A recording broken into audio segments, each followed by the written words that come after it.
Things are gonna get crazy!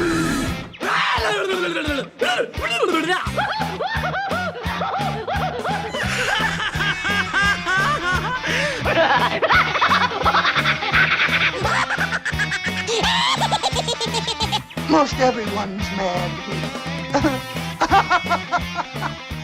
Hey, good afternoon, everyone, and welcome to another fun-filled episode of AniMat's Crazy Cartoon Cast. And let me tell you, folks, am I so glad that this week has finally been over, because honestly, it has not been fun for me, actually. It's just not really been that great of a week, as you can probably hear.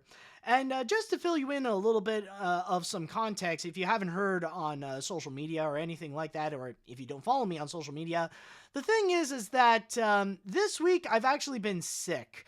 I have been diagnosed, or kind of diagnosed, it was through a phone call, with laryngitis, which unfortunately caused my voice to be a little bit defunct. It got a little bit scratchy, but the good news is that I did manage to get some medication for it, and it has gotten a bit better, and you could probably hear a little bit. I will admit that my voice is not 100%, but it is getting there. I am gradually improving, and I'm almost done with my antibiotics, which honestly I can't wait to finish up, so hopefully my body can go and naturally recover from this little sickness. That, and I don't know why, but I think the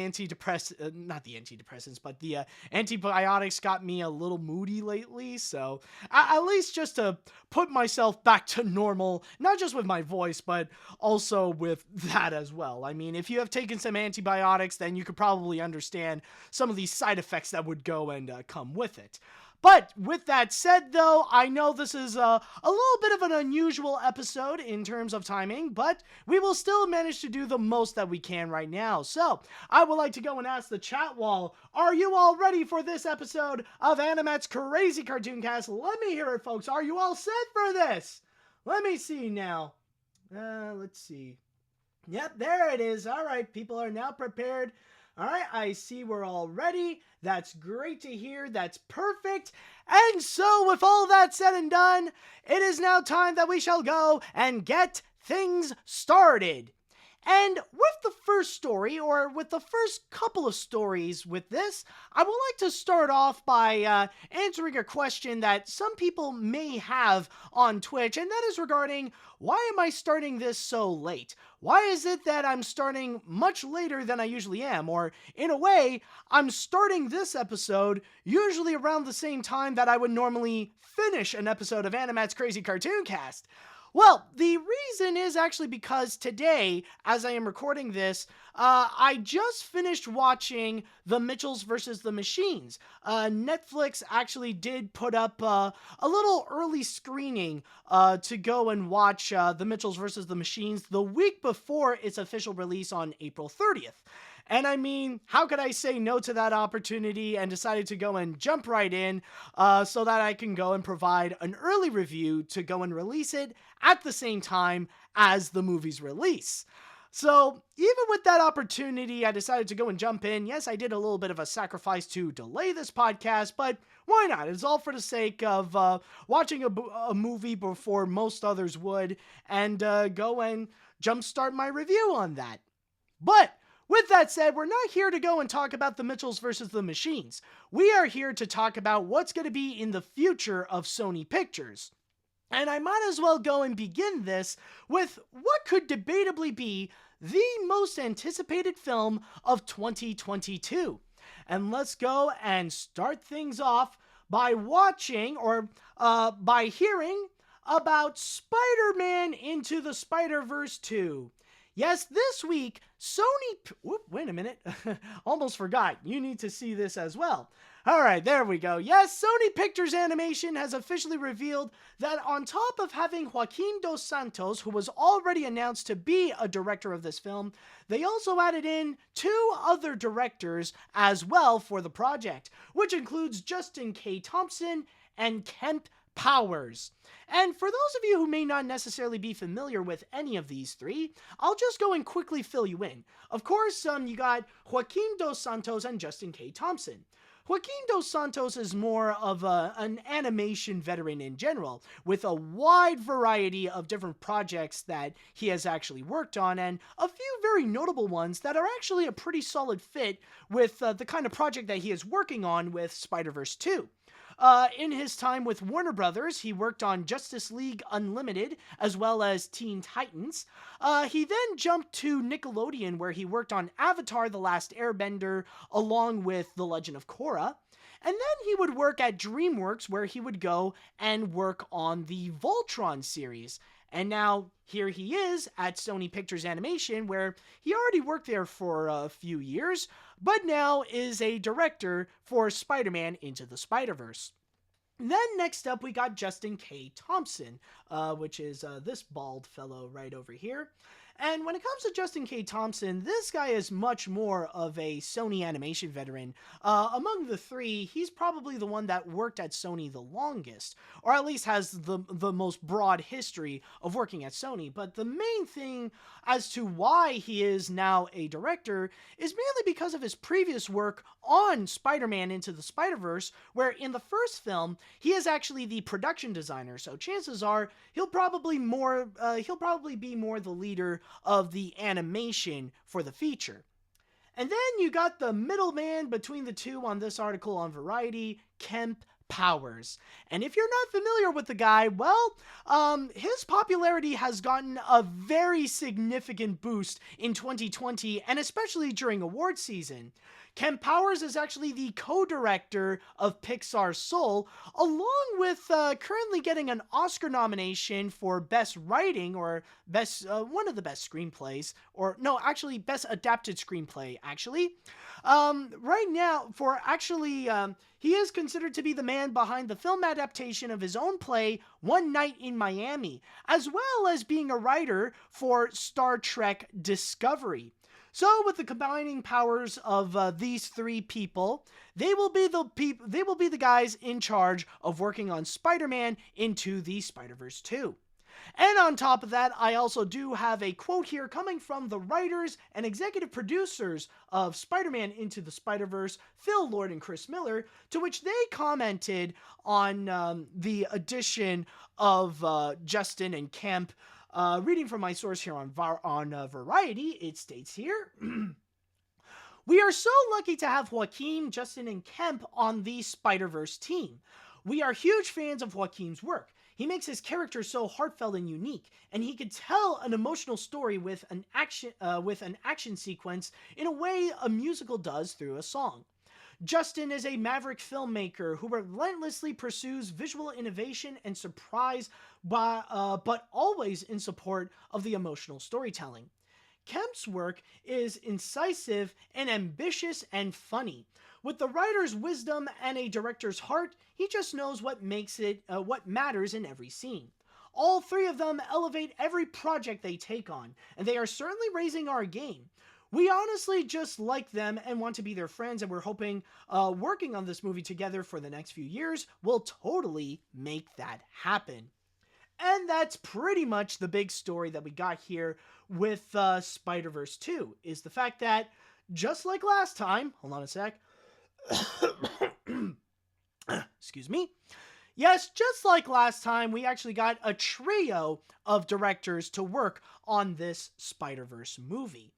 And when I first heard about this news, I didn't necessarily thought all that much, like, okay, so we're getting more directors, and yeah, they want to have 3 directors, just like how they do last time. Like, it honestly makes a lot of sense, because they definitely have a great formula happening with the first movie, and it's best to not break that formula and follow that tradition with the next feature in order to do the best they can in order to recapture that kind of success. Even if they can't necessarily bring back those same directors from before, like Peter Ramsey, Bob Persichetti, and Rodney Rodman, they kind of moved on to several other places while they got to do the most that they can to find new people down at Sony.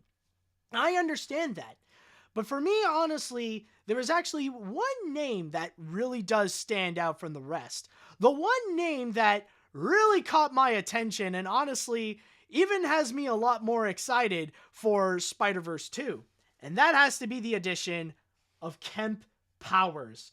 The fact that Sony actually managed to bring him on board is actually quite surprising, especially after seeing his recent works like with Soul and One Night in Miami. Like, this guy definitely has recently proven to be a prominent filmmaker, and especially with how he is a very celebrated name in award season, especially with both One Night in Miami and with Soul. Hearing his name also be attached with Spider-Verse 2 definitely makes it a lot more exciting. Now, of course, this is not to go and discredit the works of Santos and Thompson, but I will say this might sound a little bit douchey of me, but in truth, it really is going to be the case where Kemp Powers is going to be the one director that will stand out for many, and especially with the media. The one person that will be the most noted to be the Spider-Verse director. Especially when, well, let's be honest, race does come into play, since, like last time, they do have the one black director with the two other white male directors.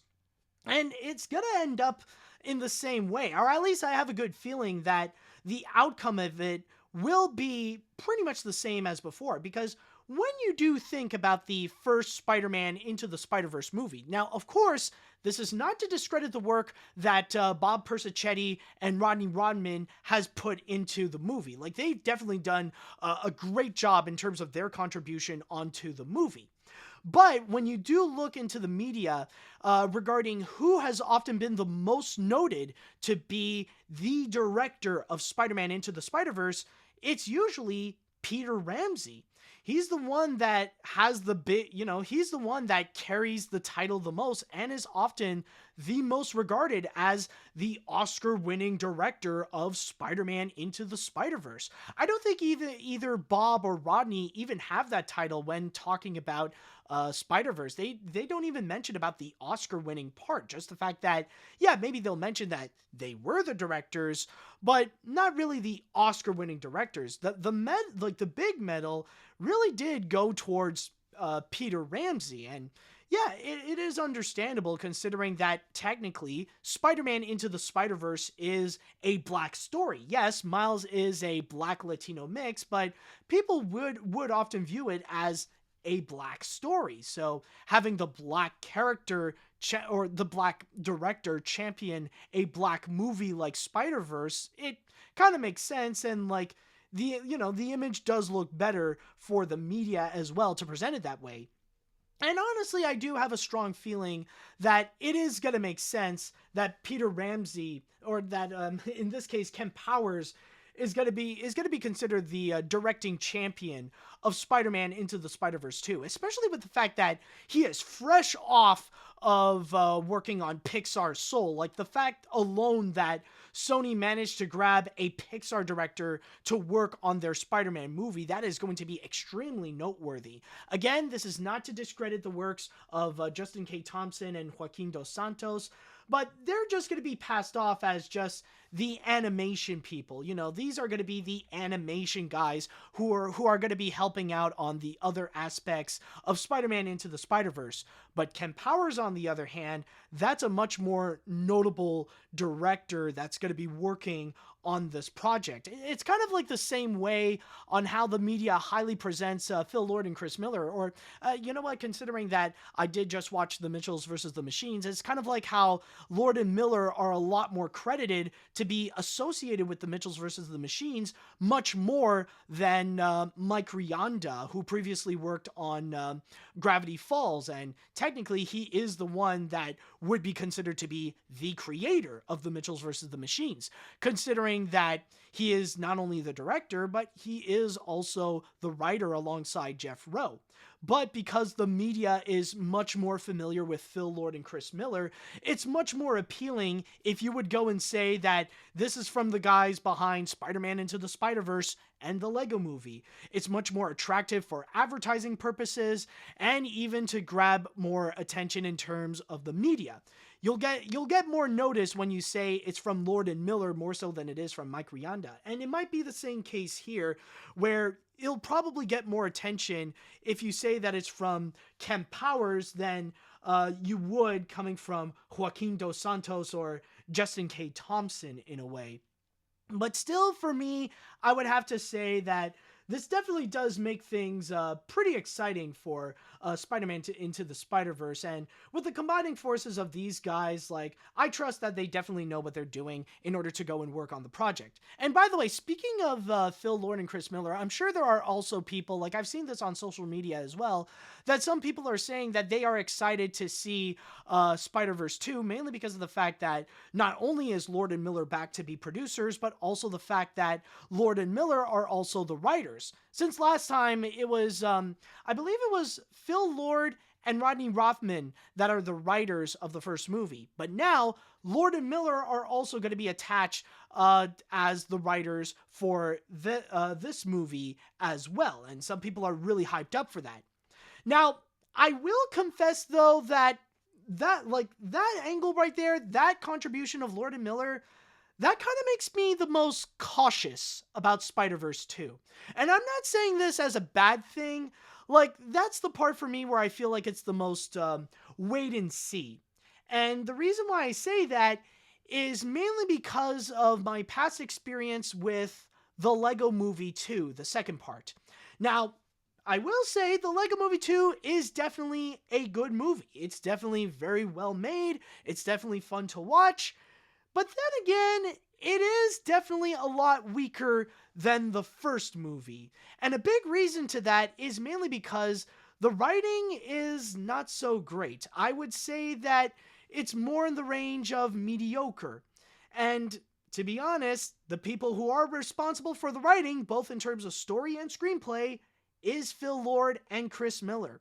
So seeing them do this again with another great animated feature that they have worked on, and now they're going to be coming back doing the writing on the sequel, that makes me a little bit weary. That makes me a little bit concerned that because of Lord and Miller's writing contribution, that we might end up in a similar scenario to the Lego Movie 2. So, and I mean, this is not to say that Spider-Verse 2 might end up becoming a bad movie, but I just feel like that could end up, like, there is a chance it might end up becoming subpar to the first, like not as good as the first movie. But again, that's just me being cautious about it. And yeah, I could be wrong, and they could do a great job on the writing as well. But overall on this one, this does actually make me pretty optimistic, especially with the inclusion of Kemp Powers. Ultimately, like, yeah, we would have to wait and see, but it does give me a good feeling with what Sony will have in store with Spider-Verse 2. And of course, if you are excited to see Spider-Verse 2, then just remember to mark your calendars on October 7th, 2022. And with that said, now I would like to go into the chat wall, and I would like to ask you all, how do you feel about the additions of these new directors working on Spider-Verse 2? Does that make you a little bit more excited about it? Does it make you a bit more cautious about it? Are you worried if 3 directors are too much? Let me know what you think on this one.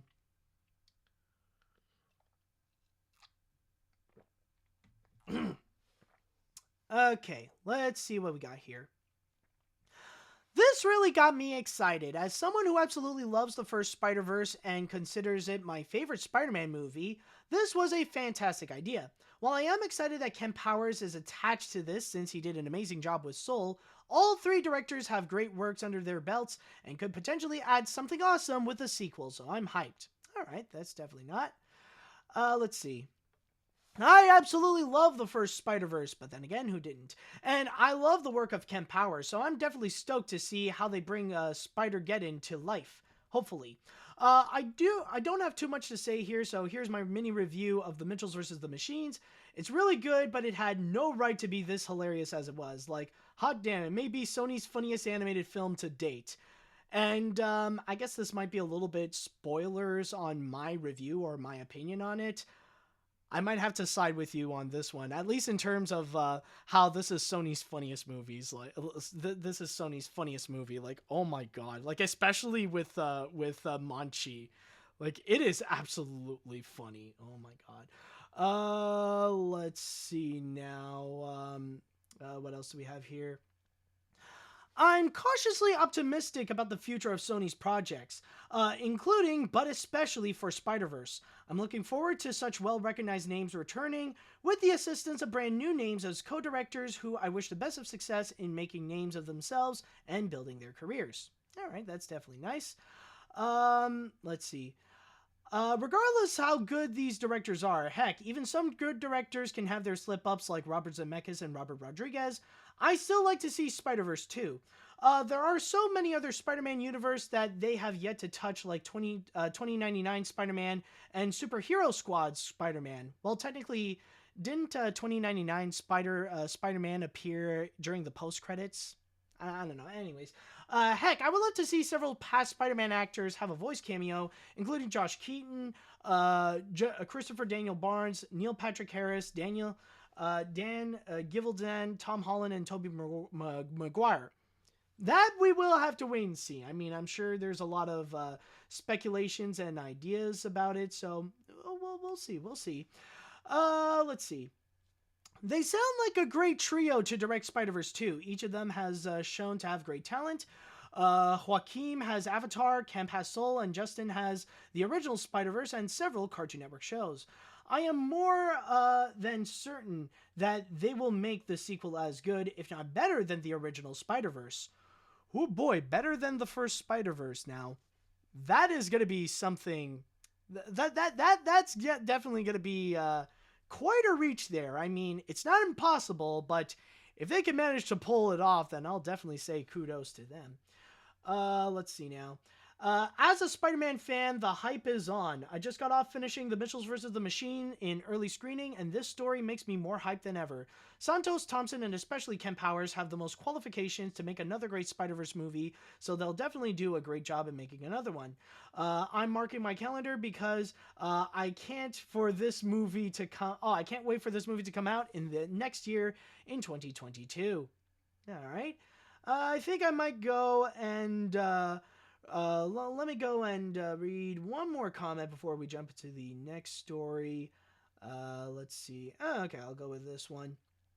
I am still excited for Spider-Man Into the Spider-Verse, the second part, but I am still concerned that other people might not think it's as good as the first movie. I don't want it to be the same as the Lego Movie 2, where it doesn't do good at the box office or reviews, but hopefully it will be a surprise. Well, honestly... that's going to be something that we will have to wait and see. I mean, who knows how it's going to go? I mean, I'm going to say right now that I doubt it would end up becoming a box office flop. I don't think it's going to be the same thing as the Lego Movie, but who knows? We'll just wait and see how it goes. I mean, it's very promising so far, and the best we can do is wait until October of 2022 for the movie's release.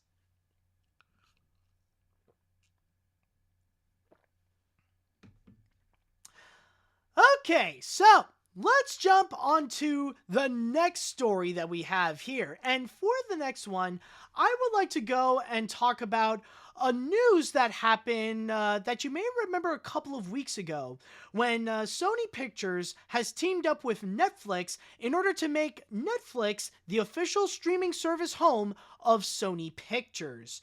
Like, that was a deal that honestly, it did make a lot of sense for both parties. Excuse me. All right, anyways, back to what I was saying. So on Sony's part, it's actually pretty good because it actually does give them a streaming platform that they could stand on in order to stay and adapt to the modern movie competition that's currently happening right now, or the modern, or more so the modern entertainment environment that's currently happening now that it is a lot more lenient on streaming services. And it is also good for Netflix as well, in order to remain as a serious competitor in the movie industry and in the entertainment industry, especially now that we are in the heat of the streaming wars, where a lot of other studios decided to split ways with Netflix in order to build their own major competition. And we have seen some fierce ones, especially with Disney Plus and even with HBO Max. But then this week, however, it just turned for the absolute weird. Something that a lot of people said that it was very unexpected, and yet Sony seems to have a bigger and weirder plan when it comes to what they want to do with streaming services, because it looks like they don't want to stay necessarily in just one spot, because Sony also wants to move their films to Disney Plus. Yes, this week, Sony Pictures has officially revealed that they have made a deal with Disney in order to go and move their movies onto Disney Plus after their time with Netflix. Apparently, reports has actually stated, now there is no confirmation, but it looks like with the combination of the deals that they have made with Netflix and Disney, Sony is going to get a total of approximately $3 billion to have their movies be featured on both of these streaming services.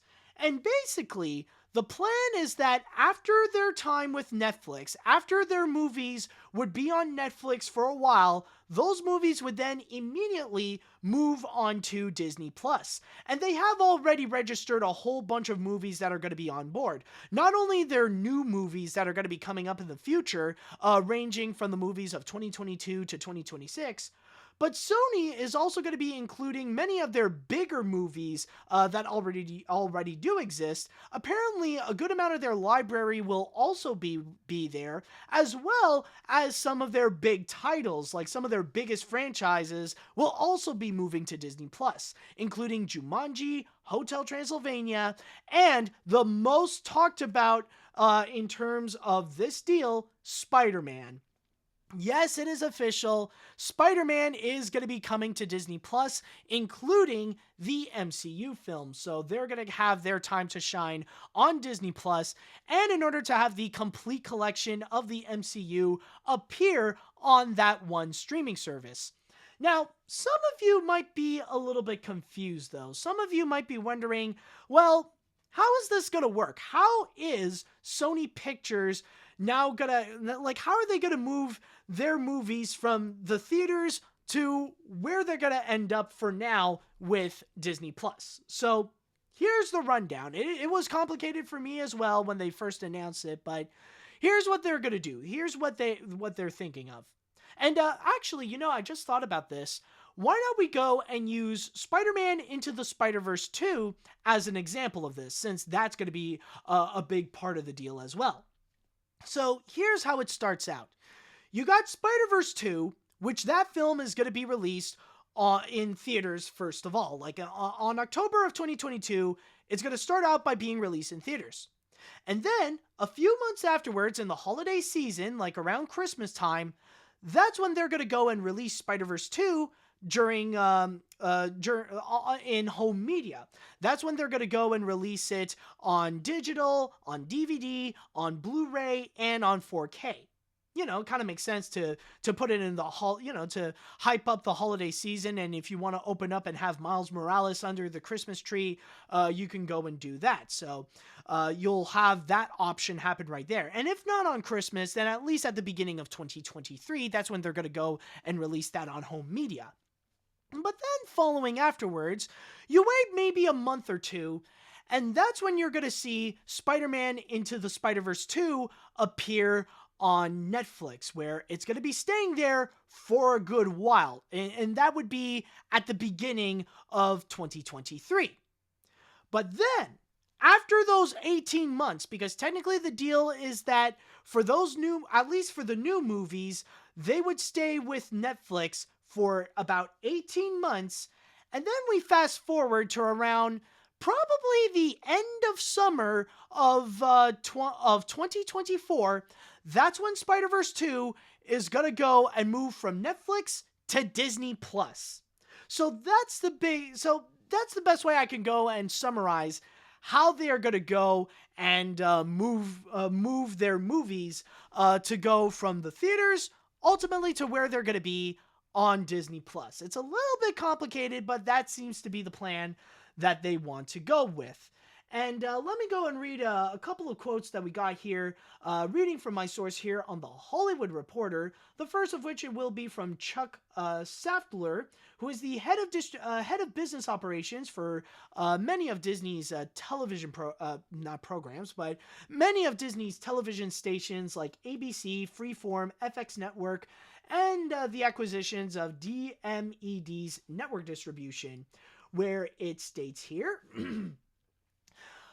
This landmark multi-year platform agnostic agreement guarantees the team at Disney Media and Entertainment Distribution a tremendous amount of flexibility and breadth of programming possibilities to leverage Sony's rich slate of award-winning action and family films across our direct-to-consumer services and linear channels. This is a win for fans who will benefit from the ability to access the very best content from two of Hollywood's most prolific studios across a multitude of viewing platforms and experiences. Well, I mean, technically 3 if you do count Fox, but that's a technicality. We also got a quote here coming from Keith Lagoy, the president of worldwide distribution and networks at Sony Pictures Entertainment. It states here, "This groundbreaking agreement reconfirms the unique and enduring values of our movies to film lovers and the platform and networks that serve them. We are thrilled to team up with Disney on delivering our titles to their viewers and subscribers.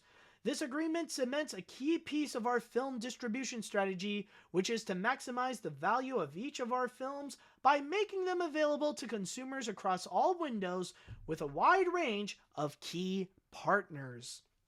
And that's pretty much the big thing with this.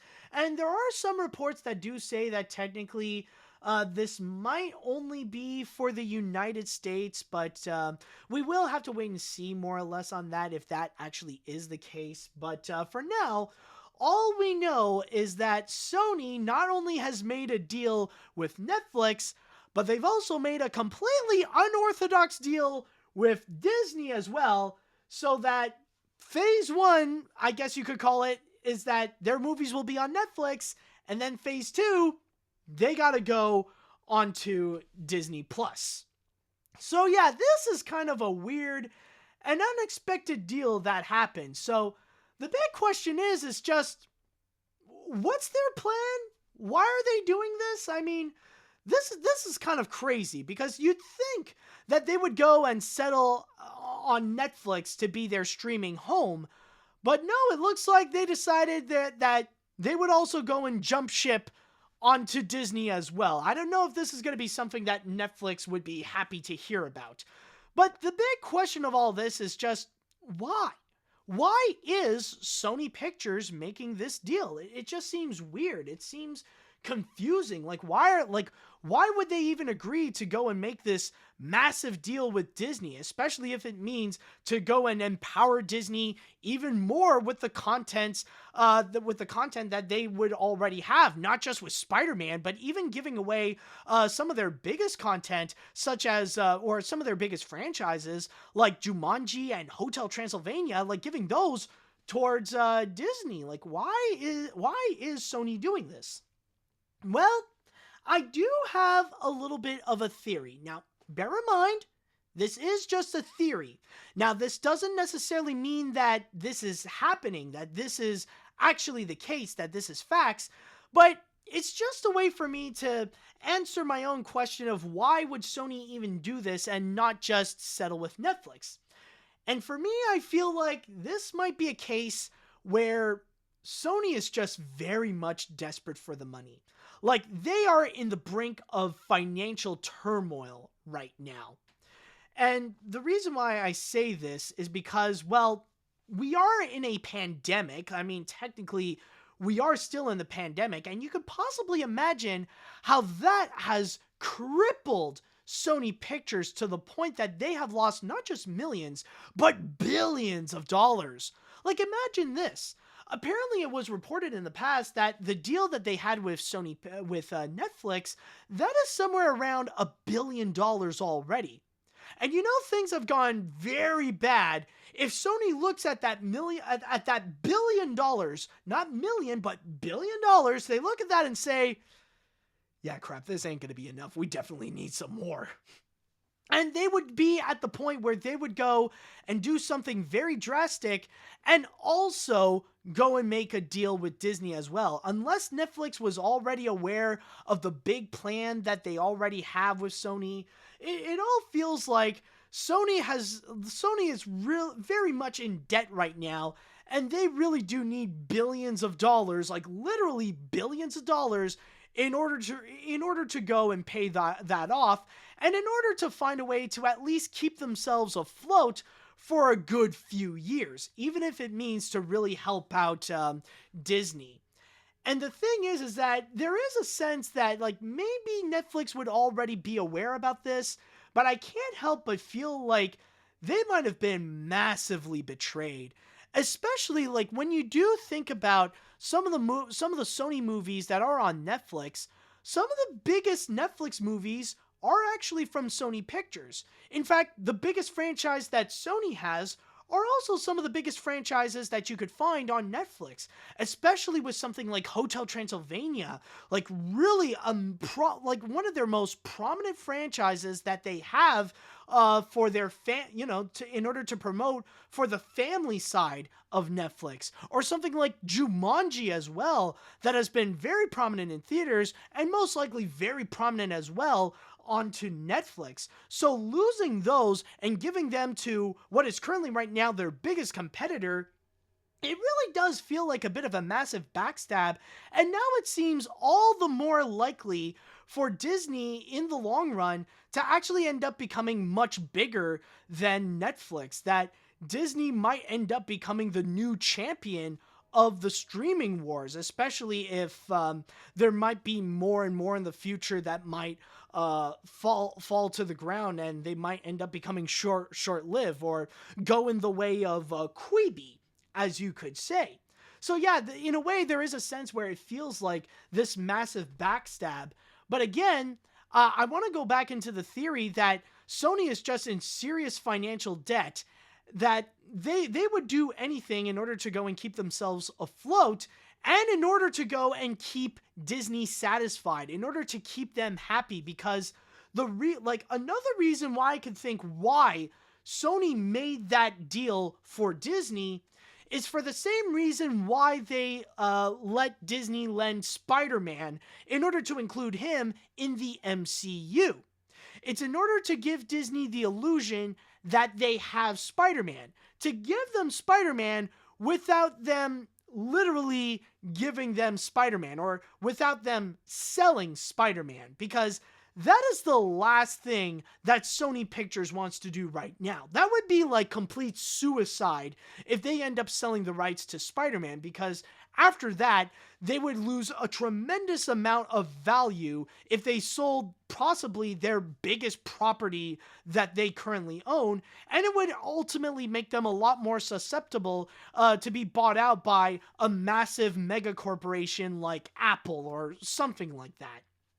So that's the last thing that they want to do, and they want to do everything that they can in order to make Disney happy, in order to make it feel like they have Spider-Man without actually giving them Spider-Man or even selling the rights to them.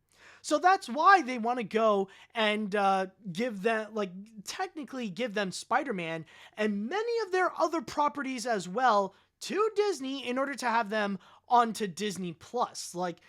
This is definitely more than anyone, I would say this is definitely a massive win for Disney, because now they could actually go and promote that they do have Spider-Man on Disney Plus, and not just the MCU Spider-Man films, but also the other Spider-Man movies as well, like the previous ones, like the Sam Raimi Spider-Man films, or the Andrew Garfield Spider-Man films, or especially the fact that you can watch Spider-Man Into the Spider-Verse on Disney Plus.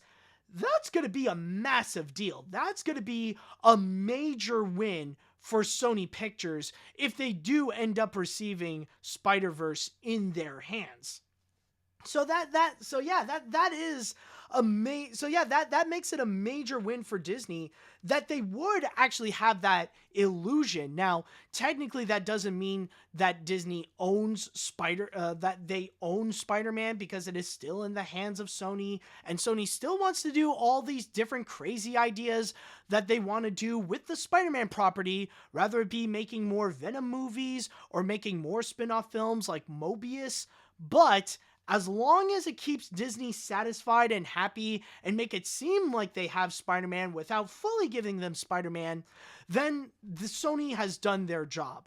So yeah, honestly, my theory in all this is the fact that Sony is in dire financial, they're in a dire financial situation where they're near the brink of like almost shutting down, or like really downsizing, where it could unfortunately end up costing like hundreds of jobs and stuff like that.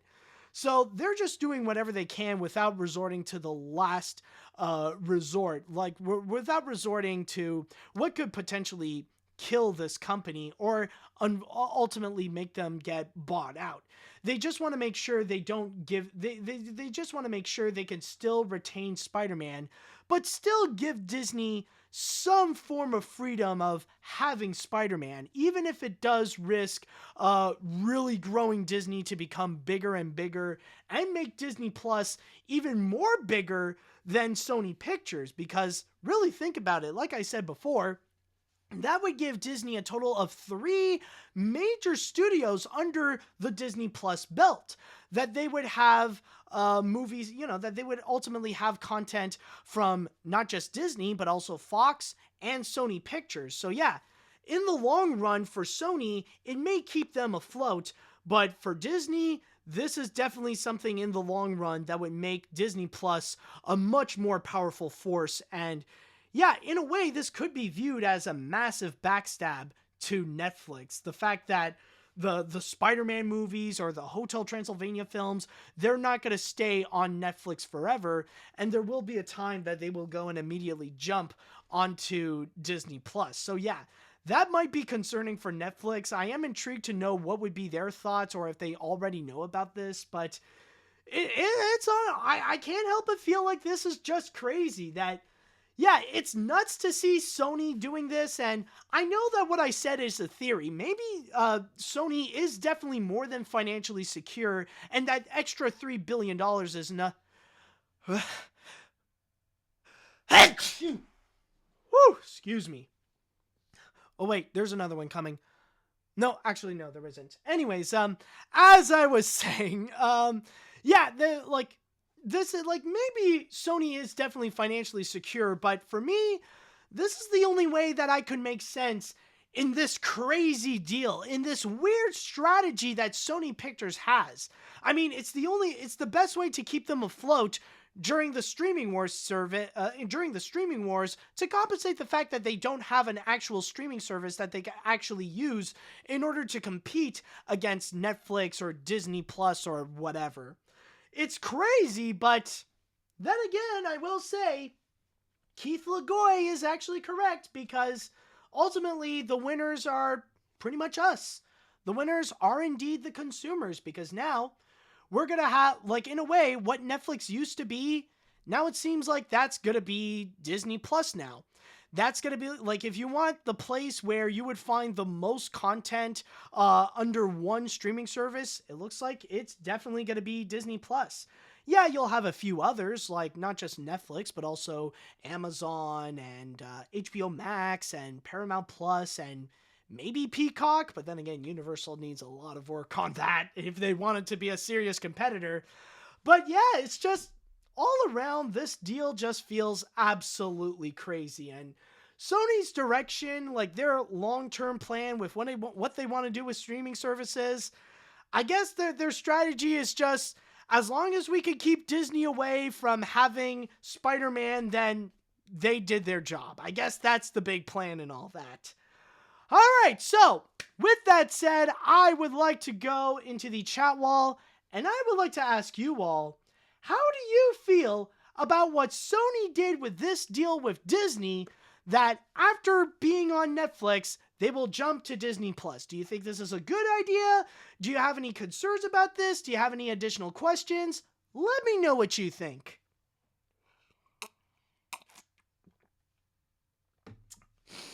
Oh boy, okay.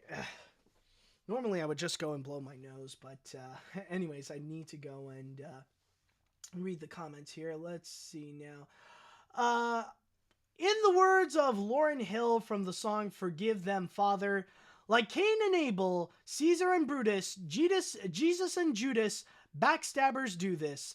So Sony might be the Benedict Arnold of streaming by making everything crumble with their deals with two of the biggest players in the streaming wars. But I agree with your theory that they must be in dire conditions if they are going to make a ballsy move like this. Note, I hope Netflix's heart can be mended after this, and hope you can get better soon. Thank you so much. But yeah, honestly, there is a part of me that feels like maybe we're not going to hear the end of this, and maybe Netflix will come in and make some kind of comment or try to renegotiate some kind of deals. Like, I cannot imagine Sony being I cannot imagine Netflix being happy hearing that Sony would go and make this kind of deal. Like, they would be massively upset, and they know that this will greatly hurt them in the long run, especially if they're going to be losing some of the biggest franchises that's currently running in the platform. So yeah, maybe we might not hear the last of this. Let's see now. Let's see. It would be a good thing to have Netflix and Sony work together, but seeing Disney and Sony work together, I don't think so. I didn't realize Sony was very desperate for the money. I kind of find this news very weird and confusing. If the Sony Spider-Man movies are going to be moving to Disney Plus, does that go with Jumanji as well? Like I saw Dwayne Johnson image in the article, and other Sony movies as well. Sounds like Netflix isn't going to be happy about this. Not only that, Columbia as well. Also, bless you. Yes, I have stated that the Jumanji movies, the Hotel Transylvania films, and a good chunk of the Sony library is indeed going to be going to Disney Plus as well. So yeah, don't be surprised if you suddenly, if in a few years, you'll suddenly see Adam Sandler Dracula face, Adam Sandler Dracula's face onto Disney Plus for some reason, right next to Mickey Mouse. It'll be something weird, but yeah, that will be happening, including, yes, Jumanji as well. So somehow in the future, it's going to be weird to imagine that somehow Dwayne Johnson in Jumanji and Dwayne Johnson in the Jungle Cruise will be both under the same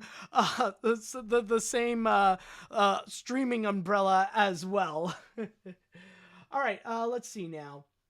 This is a crazy idea, but I could definitely see it working. Though it's weird that my biggest statement of them all is, wait, they're doing another Jumanji movie? I do wonder what other Sony movies are going to drop on the platform, though. Like, weird scenario here, but are we going to see the Emoji Movie on there? But overall, I am curious. But alas, the big takeaway here is that the Muppet Movie Collection will be complete. And that is actually a great question. Like, they did mention before that they say a good amount of the library is going to be coming to Disney Plus as well. But how much of it? That is something that I don't honestly know. Because, yeah, like, there are some that would make a lot of sense, and I've seen some people ask if movies like Muppets Take Manhattan or even Muppets from Space are going to somehow find themselves on Disney Plus as well. That is a pretty good question.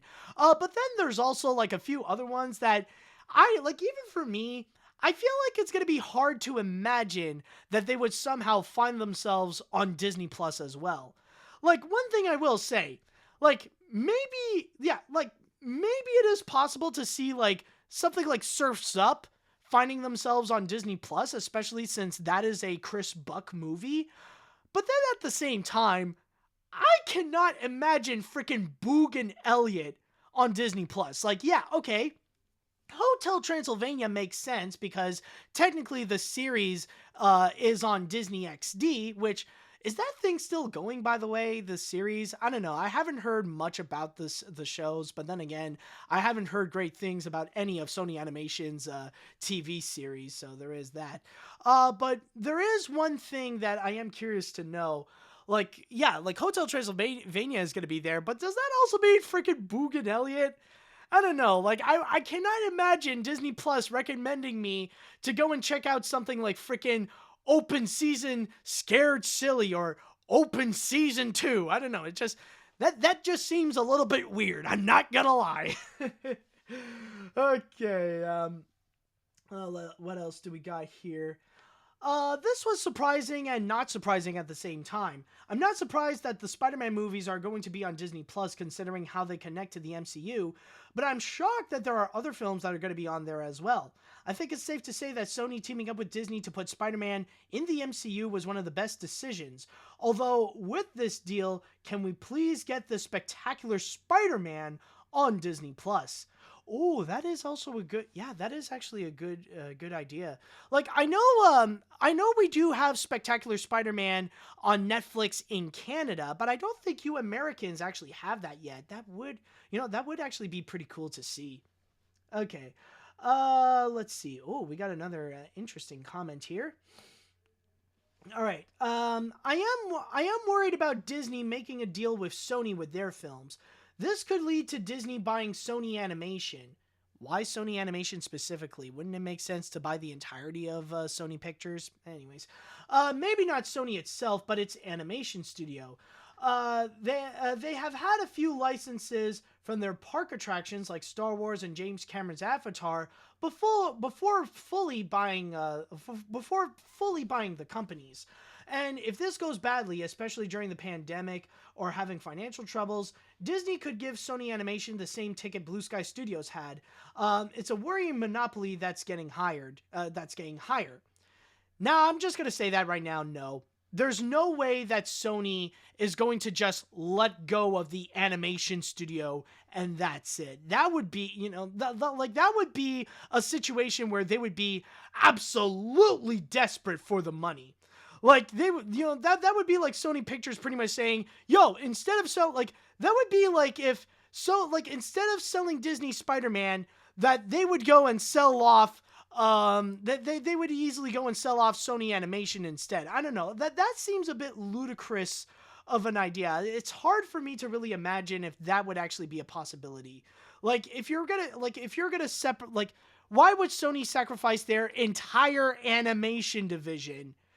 Just to keep something like Spider-Man. I don't know. It's just, for me, I just feel like if there's going to be a company that will buy Sony Pictures, they're not just going to buy one little thing. They're not going to buy one division. They're going to buy the whole thing.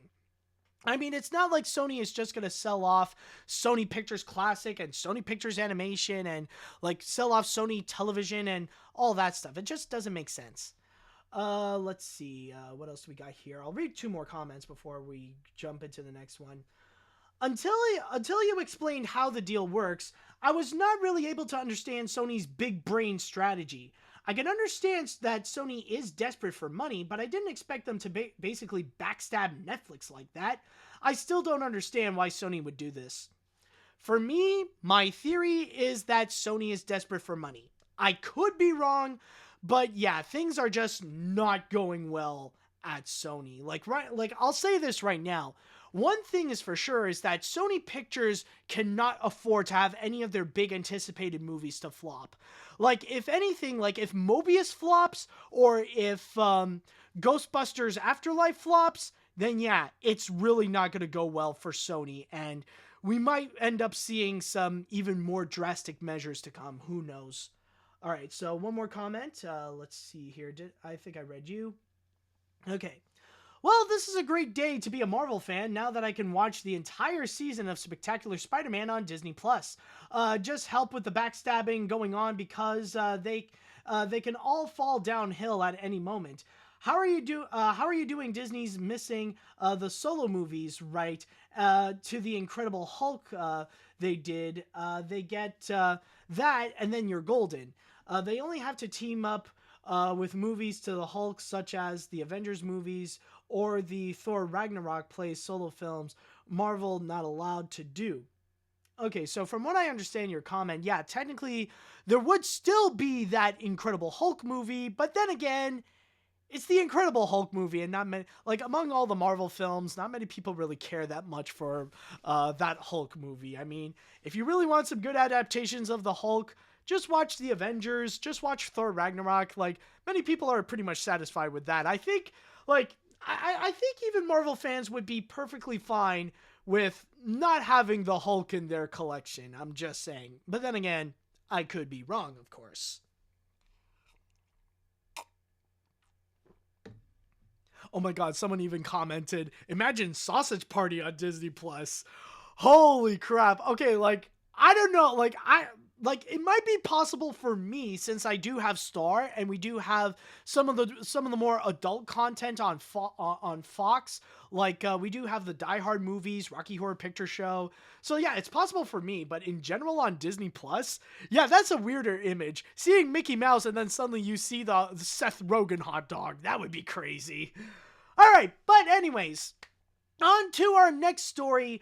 We're going to be diving into some controversy. Oh yes, it is now time that we are going to get a little bit into trouble right now. Because with this one, what I'll be talking about is a recent Simpsons controversy. Now, as you probably know, The Simpsons has often got themselves into trouble, especially with some of the recent news related to Apu. Even with Hank Azaria actually apologizing for the years of his performance as Apu, which I'm just going to comment right now that is something he didn't necessarily have to do, because the whole scenario with Apu is not necessarily his fault. But I do applaud him for actually going that extra mile to go and apologize. So honestly, really good on Hank Azaria for actually doing that, you know? Like, that definitely is one of the actors from The Simpsons that definitely is worth looking up to. Not only as a great performer, but just as a great guy in general. But in this case over here, I'm not going to be talking about Apu. This is actually going to be related to a recent controversy. Chances are, at the beginning of the week, you have seen this headline be hopped around, but this is going to be related to the latest episode of The Simpsons. Specifically, related to the episode Panic on the Streets of Springfield. Now, this is said to be an episode that was actually pretty anticipated, especially with the fact that this is actually the episode where Benedict Cumberbatch was actually a special guest star. And in this episode, in case you haven't seen it, basically Lisa is actually obsessed with this fictional rock group called the Snuffs. And she actually met up with the lead singer of the Snuffs, who is called Quillaby. And, you know, they have a bit of a strong relationship, just to get to know each other and just walk around Springfield while Lisa is in her little punk rock phase onto this. Oops, and I forgot once again, fudge nabbit somehow. Why is my memory not so good in trying to do that thing? Okay, yeah. All right, so now that I did fix up the screen, so you do see right over here with the controversy, this is the episode that I am talking about it. But with that said, so yeah, the episode is basically Lisa hanging out with someone she just recently looked up to with Quillaby. But to go and read you a little bit more about the synopsis of what this episode is all about, let me read you a bit from this article here from The Guardian, as it states. The character voiced by Benedict Cumberbatch is a young, depressed British singer from the 1980s who, like the person I'll be talking about soon, is vegan and sports a quiff. The episode features other nods to singers, including an Oscar Wilde poster, and parody song titles include How Late Is Then, Hamburger Homicide, and Everyone is Horrid Except Me and Possibly You. It turns out, however, that Quillaby is a figment of Lisa's imagination, and her dream is shattered when he morphs into a gray, meat-eating, overweight man with anti-immigrant views. So basically, Quillaby just turns out to be this far-right jerk, an absolute douchebag of a human being that hates people, that is completely racist, completely xenophobic, but like pretty much demonizing immigration and lying about his veganism. However, what I am here to talk about is not necessarily the episode itself. It's actually the main inspiration for Quillaby, which is Morrissey, who is the former lead singer of the band the Smiths. He was the former singer of the former frontman of the Smiths. And when he saw that Quillaby was a parody of him, and especially with that big reveal of being this fat racist loser, he got massively upset and wrote a lengthy complaint about the episode that he saw. So I'm going to read you some excerpts, again, from my source here on The Guardian. As it states here, the hatred shown towards me from the creators of The Simpsons is obviously a taunting lawsuit, but one that requires more funding that I could possibly muster in order to make a challenge. Which there is a bit of an irony, which I will get to later. He then continues by saying, "You are especially despised if your music affects people in a strong and beautiful way, since music is no longer required to. In fact, the worst thing you can do in 2021 is to lend a bit of strength to the lives of others. There is no place in modern music for anyone with strong emotions. In a world obsessed with hate laws, there are none that protect me." Boy! I'm gonna get more into that later, but, okay. Let's just jump into the next one. Anyways, let's just continue, shall we?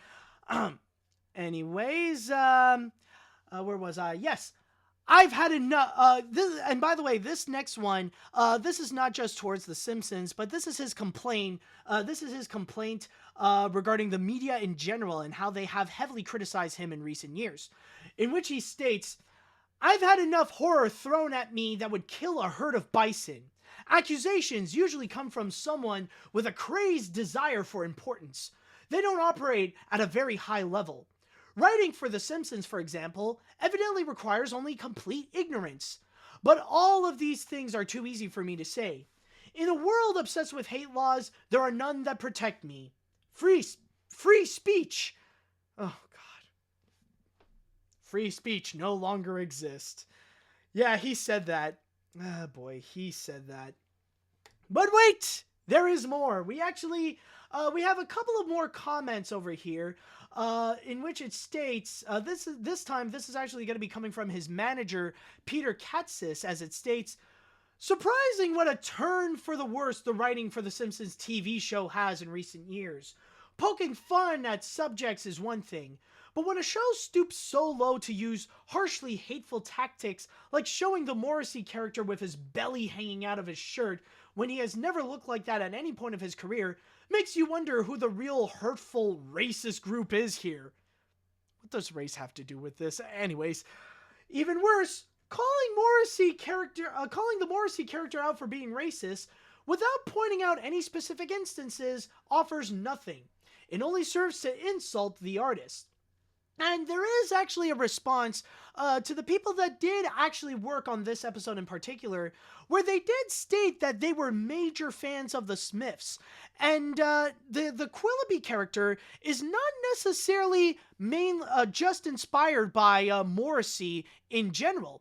Quillaby was actually inspired by several different characters or several different artists over the years, especially in that same punk rock 1980s genre.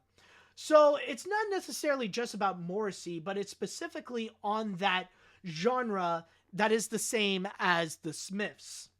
Okay, so with that said, I need to go and, first of all, answer the first big question.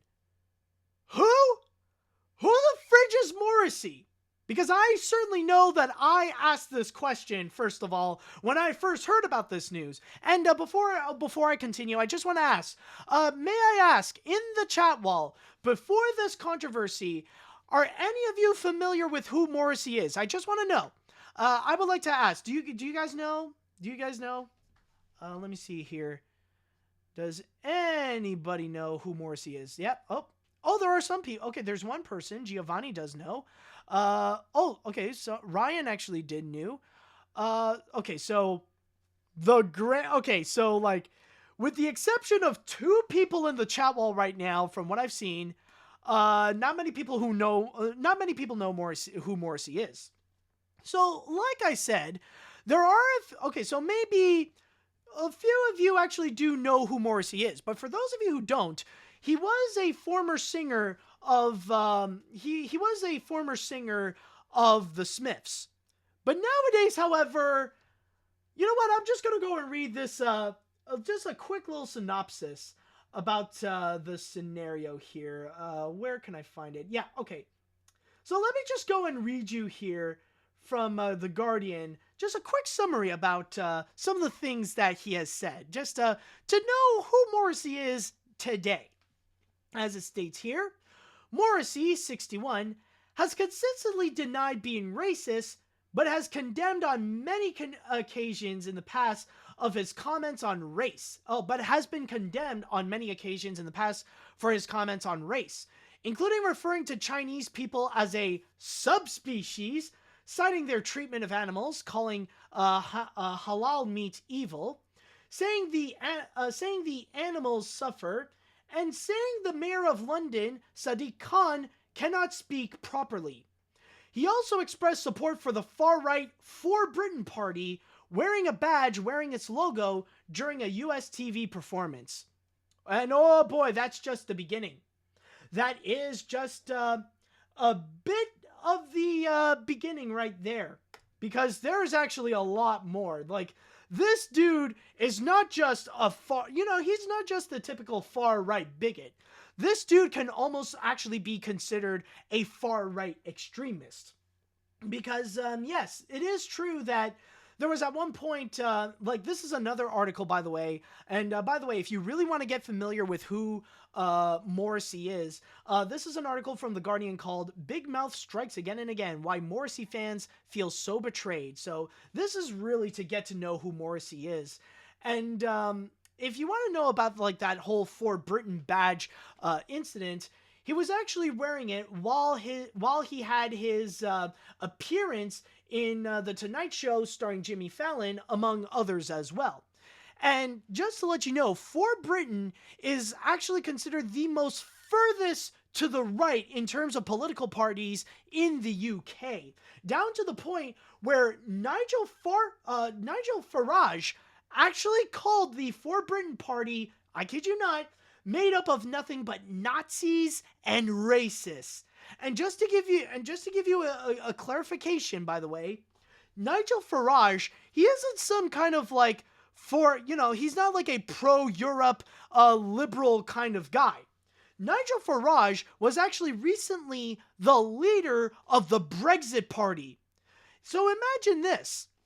The man who was like one of the leaders of the Brexit party, who would go and call, like, if one of the leaders of the Brexit party would call out a conservative party as filled with Nazis and racists, that party has a serious problem.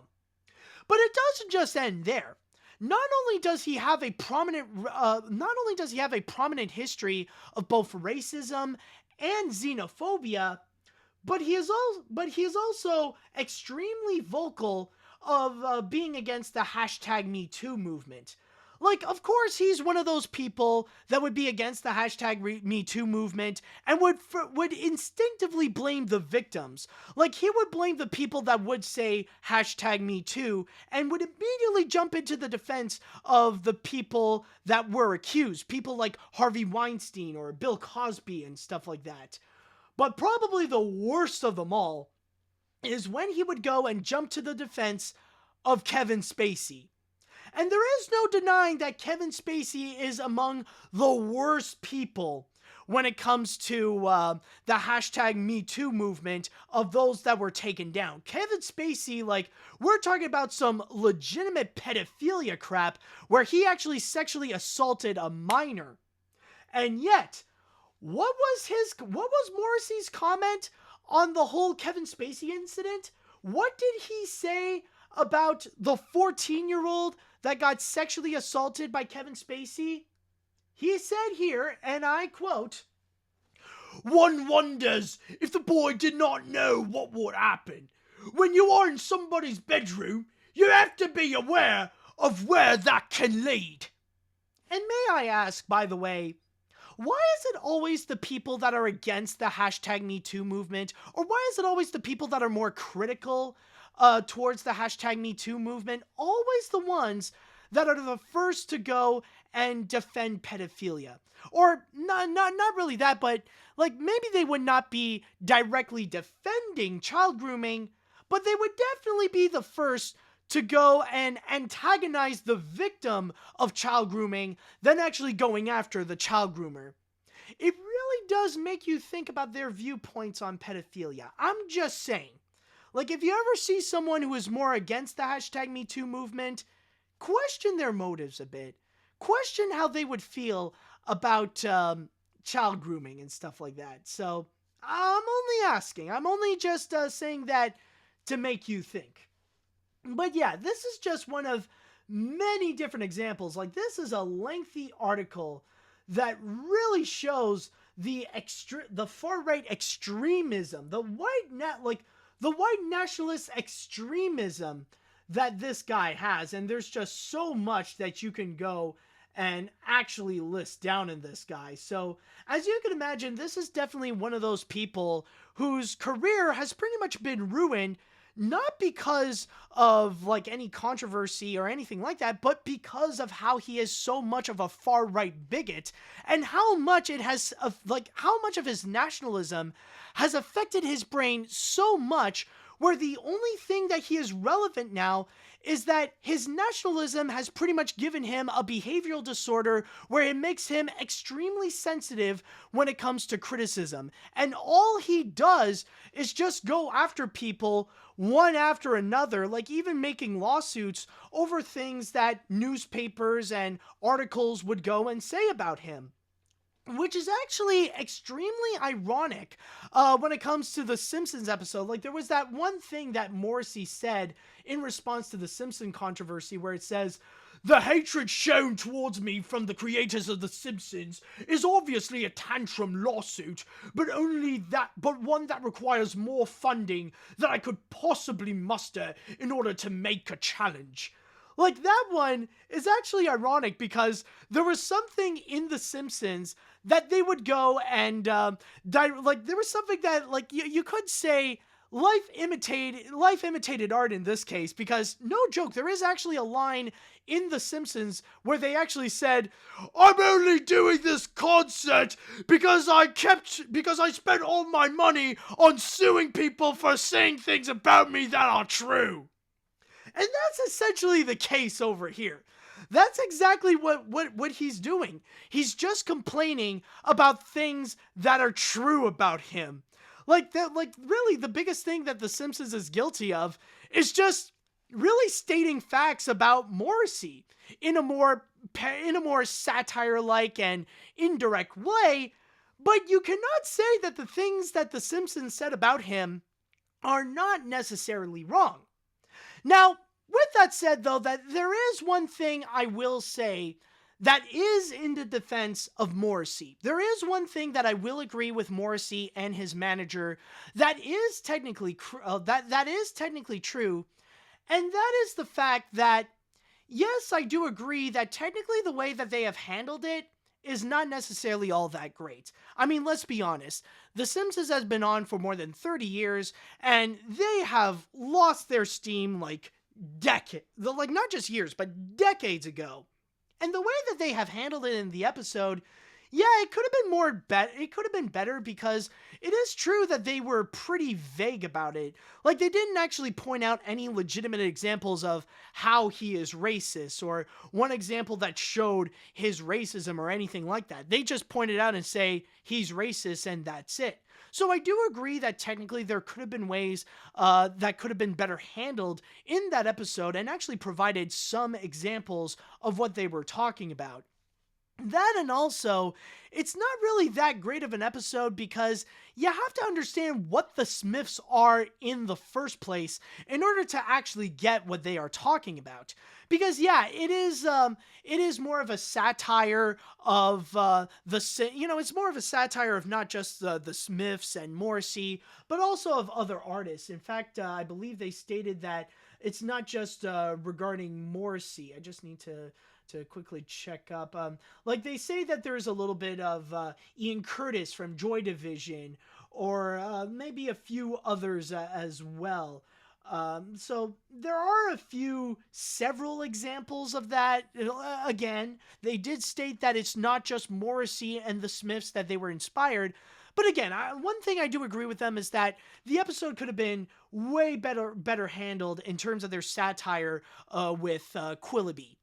But again, ultimately, it's not to say that this is wrong. And by the way, there's also other things that I need. Oh yeah, I almost forgot to go and comment about some of the things that he has stated. Oh yeah, like the one cringy thing number one that he stated: in a world obsessed with hate laws, there are none that protect me. Now, Morrissey, I just would like to go and state, I don't know if you realize this. I don't know if you've actually looked in the mirror, but you're a freaking white male, dude.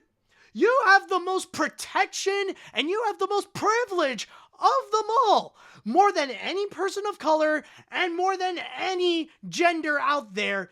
You are completely protected. You are completely privileged in everything. You're pretty much all settled and done. There is no systemic racism against you. There's no systemic sexism against you. So what the hell are you complaining about? There are so many things that are protecting you from hate laws. And this is not hatred. This is satire. This is criticism. This would fall onto freedom of speech, which, by the way, that's also another thing that I want to comment. The other thing that he mentioned, freedom of speech no longer exists. If you really think this thing here is the loss of freedom of speech, then you have no idea what freedom of speech is. Much like most of the far right people really don't understand what freedom of speech is. Freedom of speech does not mean freedom of consequence. Technically, under freedom of speech, you are technically allowed to go and say these things. You are allowed to say these things and the government would not go and arrest you for that.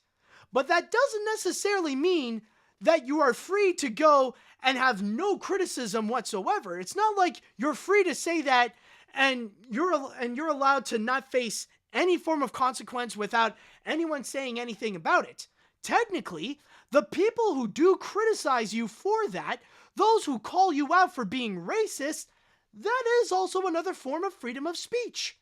Technically, those people are exercising the freedom of speech. Like, it's not dead. It's more than alive. The way that you are allowed to criticize The Simpsons for that episode, The Simpsons is allowed to criticize you for your bigotry. Because The Simpsons is expressing their freedom of speech in this. It's supposed to be satire, and satire and parody is a way of expressing your freedom of speech. Much like the grand majority of the internet calling you out for being an absolute idiot about this. That at the end of the day, there's no secret on why Morrissey is complaining about The Simpsons. This is ultimately because it's the only way he could get attention. Like, he knows that he'll never reclaim that fame like he used to have before. Like, his far-right extremist beliefs is going to forever prevent him from actually reaching that fame that he used to have. And now the only thing he's well known for is just being a bigot and to say these very hurtful and very dangerous things. That is basically just promoting white supremacy, to promote dangerous forms of nationalism onto the public, and especially dangerous forms of UK nationalism, where even Brexit people are just disgusted by the kind of beliefs that he has. And that's the irony. Even conservatives are calling him out on it to say, shut up. To say that the dude is just whining because all he's doing is just to get attention. And that's the only way nowadays that he could get any form of mainstream attention. So ultimately, this dude is just being laughed off at. And it's pretty much the same way, like I will say, actually, the funny thing is that this week has been a pretty terrible week to be a far-right conservative, because it's not just with Morrissey, but also with many far-right pundits like Tucker Carlson, Ben Shapiro, Tommy Lauren, and many others. The fact that they were so obviously butthurt and upset of the fact that the cop that killed George Floyd, he ended up being guilty on all 3 of his charges. And like, you could tell, like, they don't want to say that they're mad, and they say that they wish that he was innocent and he pleaded not guilty, but they try to do like these weird maneuvers to go around it and say that, well, if it was the other way around, then liberals would just riot and they would cause more damage to the city and stuff like that. Like, yeah, no, that, like, it is pretty obvious that with the way that we know how Ben Shapiro, Steven Crowder, Tucker Carlson, Tommy Lauren, and all those Trump-supporting pundits, that they are racist to the point of might as well wearing a white hood. Like, you know how they are upset about being George Floyd. So we're pretty much laughing at all those people for being so obviously racist. And here's another great example. Not only that, but how about this guy here? Now, if you've been on social media, you probably have seen the image of this guy. You know exactly who I am talking about. And for those of you who are only listening to this, the thing is, with this guy over here, I'm talking about the man who wrote the now infamous Orlando Sentinel article of the fact that he's saying that he is so upset with the way that he's saying that Disney World has become ruined for him because of woke culture. How Disney is constantly updating their attractions in order to remove hurtful and harmful stereotypes that are in their classic attractions like Pirates of the Caribbean, The Jungle Cruise, and many, many others. And he is threatening to go and quit Disney because they're not serving to his conservative Christian needs. And I know it might seem a little bit rude to go and make fun of the guy's appearance, but I just want to say, this guy over here, this is the face of anti-woke people. This is whenever you see people ranting about woke culture or progressive movements like Black Lives Matter or feminism and stuff like that, this is exactly what I think of when I see someone complaining about it. Just this fat, lazy, white privileged man who clearly has no clue what they're talking about, and the only thing that's more unappealing than the outside of him is the inside of him, because you could tell that this is just some white nationalist bigot. In fact, you could even tell, like, in terms of his intelligence, because let's just say, the eyes say it all, people. Look directly into his eyes, and you tell me if this is someone that you should really go and take seriously in terms of his comments. If this is someone that Disney should listen to, that, okay, maybe we should reel back on our wokeness, and maybe we'll bring in our hurtful stereotypes like Trader Sam, or turn back the auction scene into how it used to be so that we're selling away women to pirates with pretty nasty intentions with them. Yeah, this is definitely the guy that we should look into. This is definitely the champion of anti-woke culture here. But yeah, all this to say that this is pretty much a bad day to be, well, this is pretty much a bad week to be a conservative in general. The fact that racism lost, and the fact that a lot of outspoken conservatives have proven themselves to be absolutely dumb, especially with how their far-right nationalism, again, has just become a behavioral disorder at this point, that they're just pretty much saying things that they really have no idea what they're talking about. And especially how we are seeing freedom of speech in action, of how most people, even conservatives themselves, not as far right, but even right-wing people, are calling out those idiots like Morrissey, the anti-woke Disney guy, or even pundits like even lunatic pundits like Ben Shapiro and Tucker Carlson, telling them to shut up, and they're making conservatism look bad. Which in a way I do feel sorry for conservatism. I mean, like, yeah, as much as I slam them hard, like in my podcasts and in my videos, like, you know, I do hope like conservatism can actually grow and improve and be more intelligent than the white nationalism that was fueled by Donald Trump. So hopefully they can move on from their Trumpism to become a much more intelligent party that understands what their values actually are and do acknowledge that we do live in a more inclusive and progressive world. So I just want to go and make that statement over here. But yeah, overall, I think the biggest takeaway is to just tell Morrissey to shut up. That clearly he is obviously butthurt because this is the only way he could get attention. And that really, it really shows that the dude has just no idea what he's talking about. And he's ultimately making The Simpsons look good. I mean, are there any lies that were detected when you were watching that episode?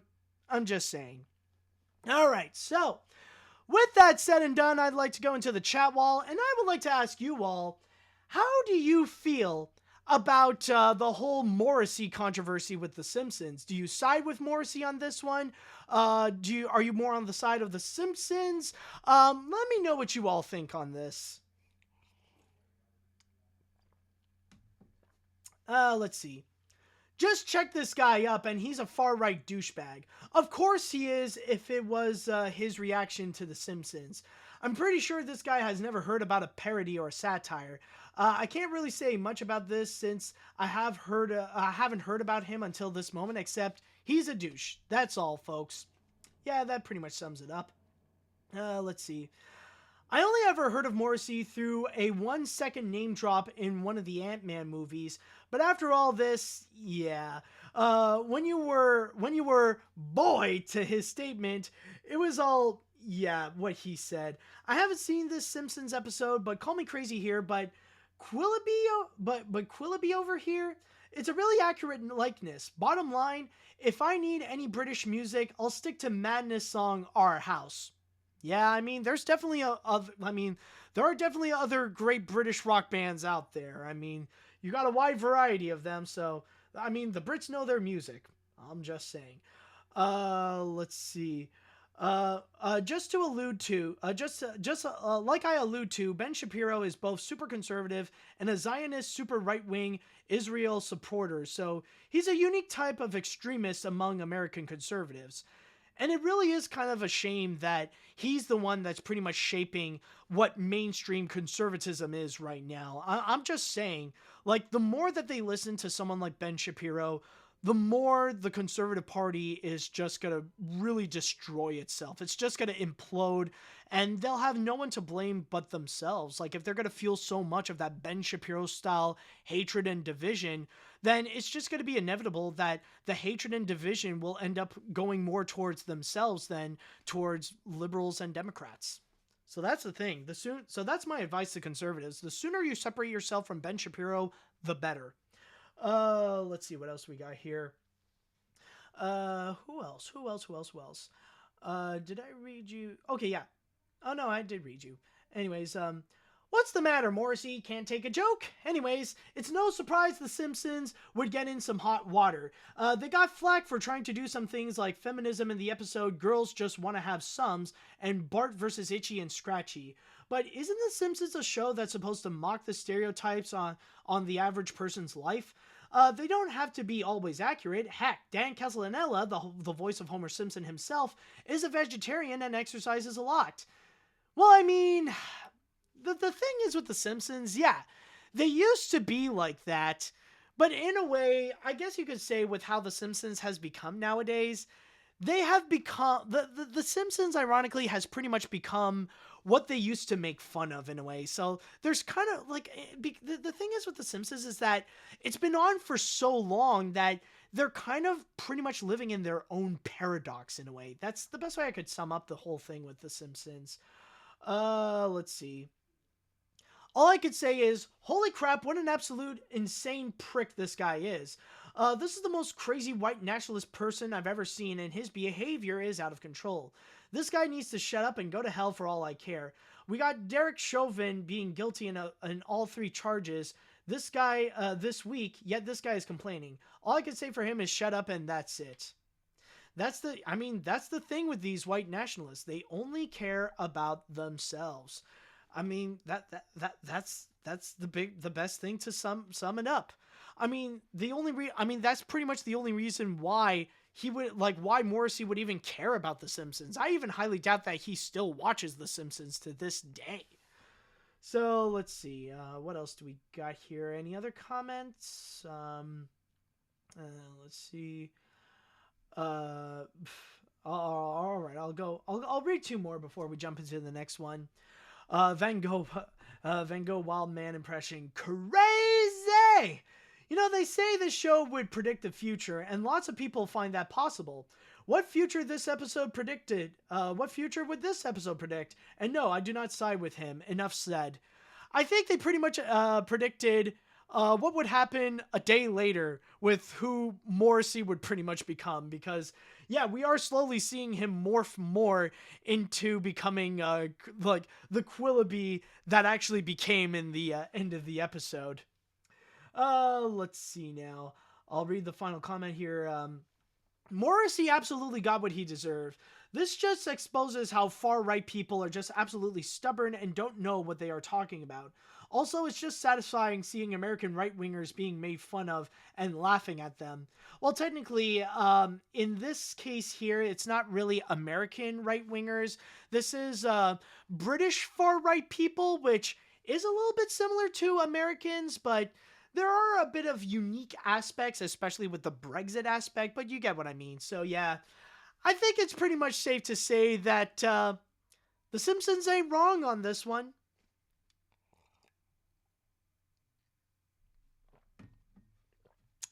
Alright, so when it comes to our next story, I'm just going to put out a little bit of a warning that we are going to go into a dark and very serious subject matter.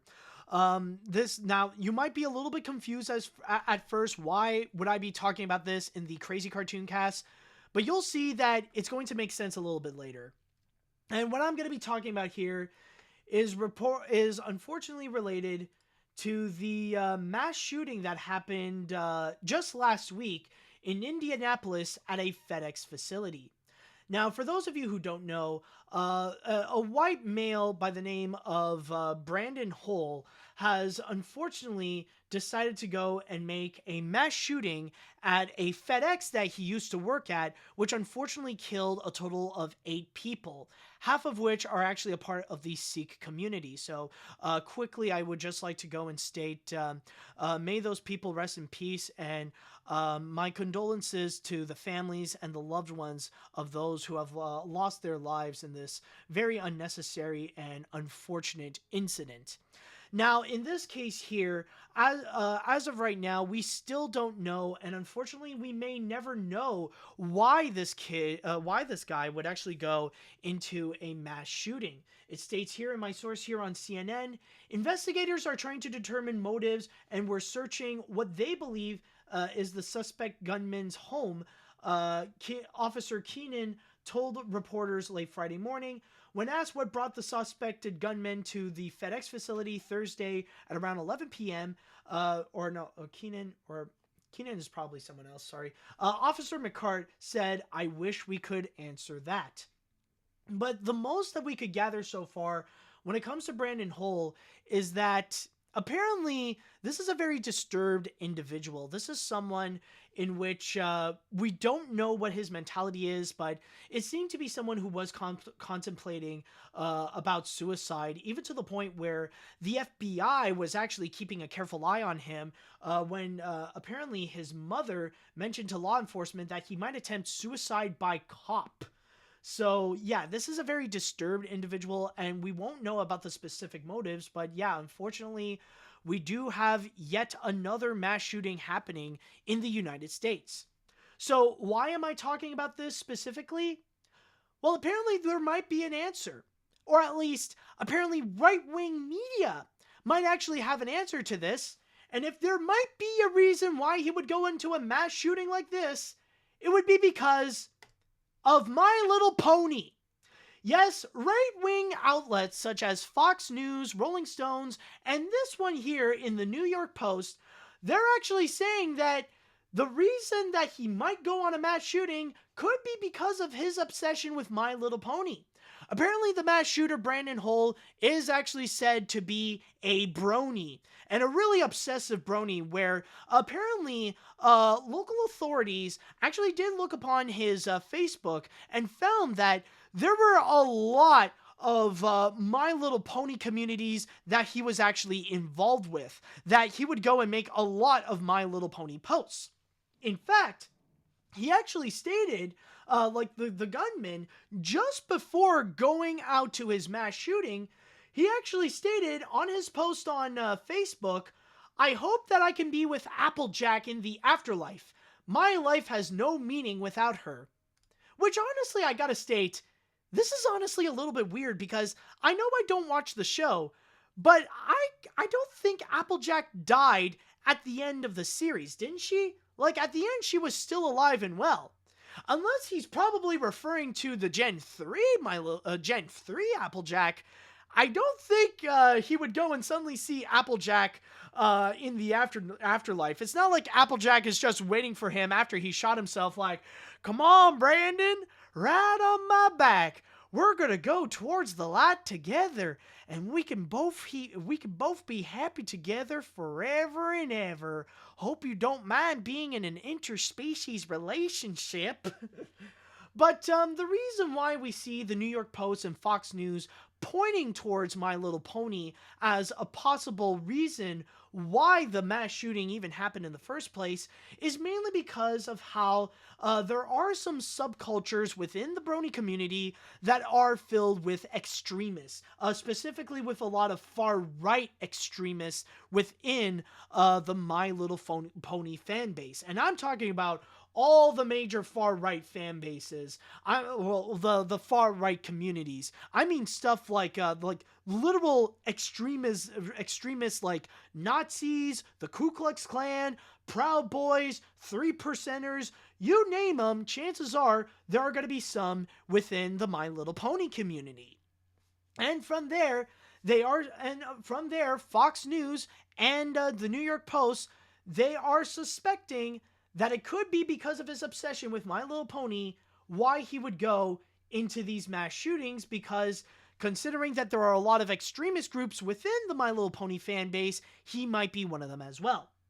Now, one thing that I would like to go and state that technically they are right when it comes to My Little Pony. It is true that there is that issue that within the My Little Pony fan base, you'll find all different sorts of people, and unfortunately, yes, this does include extremists like literal Nazis, the Ku Klux Klan, Proud Boys, and all those different types of domestic terrorists. It's true that there are those within the My Little Pony community. But then again, you could say that about a whole bunch of other major communities as well. It's not just within My Little Pony. You could say, that there are also those far-right extremist groups within stuff like the Star Wars community, the Disney community, even the cartoon community would have some extremists within their own group of people. This is not just a My Little Pony not just a My Little Pony problem, but it is a fan base problem where they would somehow find themselves to have those extremists be among those groups as well, and that their fandoms would be kind of like a disguise in order to find those extremists to have a safe space to be an extremist like that. It is true that it definitely is a problem with those fan bases. However, is it a problem with right here? Is My Little Pony a reason why this mass shooting in Indianapolis actually did happen? Frickin' of course not! Are you frickin' insane? This is nothing more but a freaking distraction. There is no confirmation as to what the actual motives of Brandon Hole is. We don't know what the mass shooter's true motives is to actually go and actually cause a mass shooting at the FedEx that he used to work with. Maybe we'll find an answer, or maybe we won't. But for now, we just don't know. But one thing I can guarantee you, My Little Pony has absolutely nothing to do with it. It's not, he's not like going around spreading wildfire at everyone he sees in the name of frickin' Applejack. There's no confirmation and there is no proof. So even insinuating that it could be the cause is absolutely ridiculous. But then again, I will say, I'm not surprised that these right-wing outlets would go and do that. It does not faze me. It does not surprise me at all. I'm going to be real with you there. Because the thing is, this is what these right-wing outlets have been doing for not just years, but for decades. Because the big strategy that they are doing here is to find a scapegoat. And that's really all this is.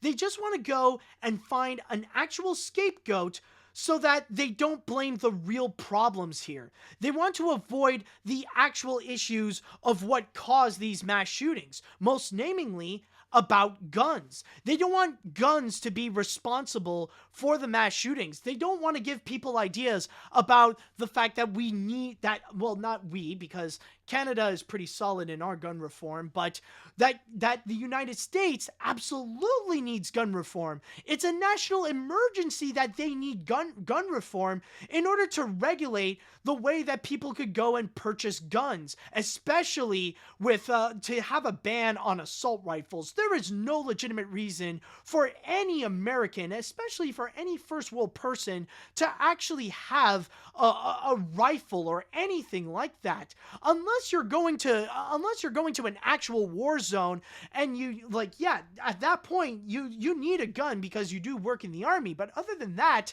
there's no legitimate reason why you would even need to have an assault rifle if you're not working in the freaking military.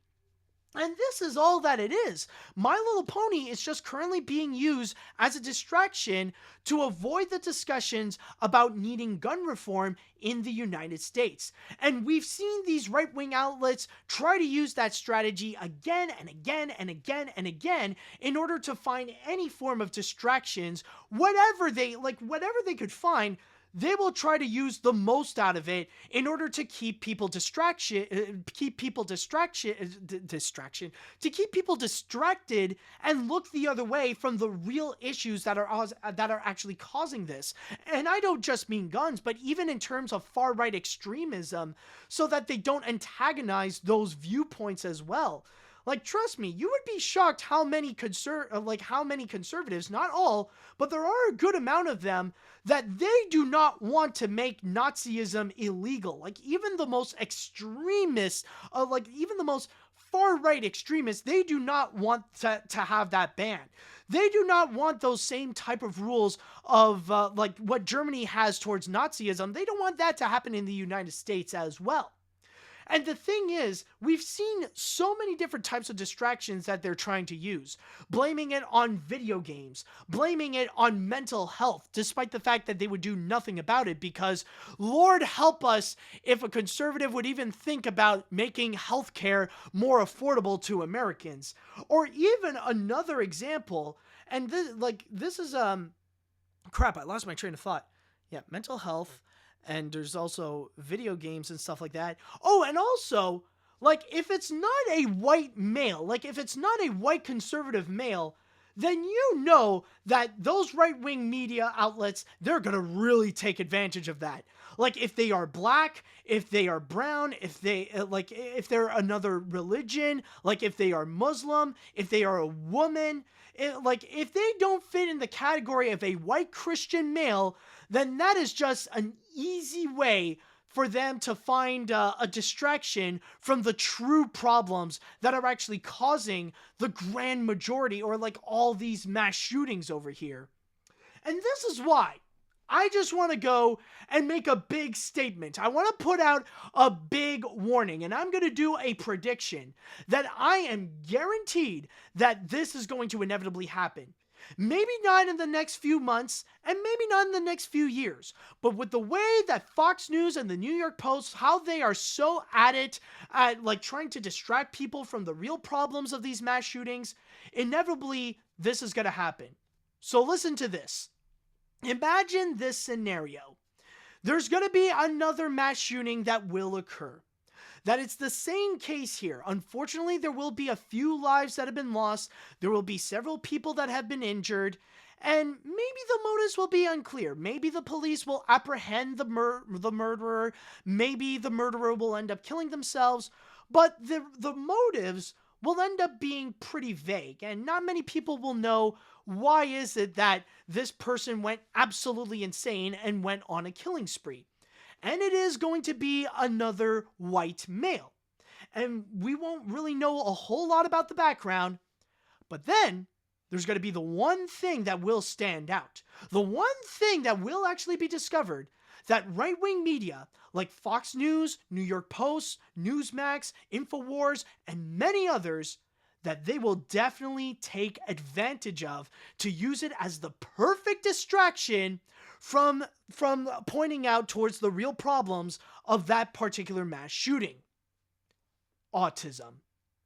I can guarantee you that conservatives are going to be using autism as a distraction in order to make sure people avoid the real issues of the mass shootings. That they're going to portray autism as the problem of why that mass shooting occurred. And from there, that's where you're going to see personalities like Tucker Carlson, Ben Shapiro, Steven Crowder, that they are all going to use autism as a crutch, as a reason why that mass shooting occurred. And they're going to be spreading all the Autism Speaks conspiracy theories, like saying that it is a disease, that we need to find a cure for autism, we need to make sure people are safe, that none of these mass shootings happen again, and find a cure for autism. And they're going to raise awareness for Autism Speaks and raise money for them as well. Like they're gonna try to go and make bad actors of themselves and try to make like special charity events for Autism Speaks and stuff like that to find that cure for autism. And they will be more than happy to go and throw autistic people, all autistic people even to throw them under the bus so that they could protect their guns. So that they would go and keep their guns safe, so that people would forget about the notion of gun laws or gun restrictions or anything like that, so that they could just go and protect their guns. And I can guarantee you that when it comes to the grand majority of conservatives out there, they will be more than happy to keep their guns if it means to discriminate autistic people.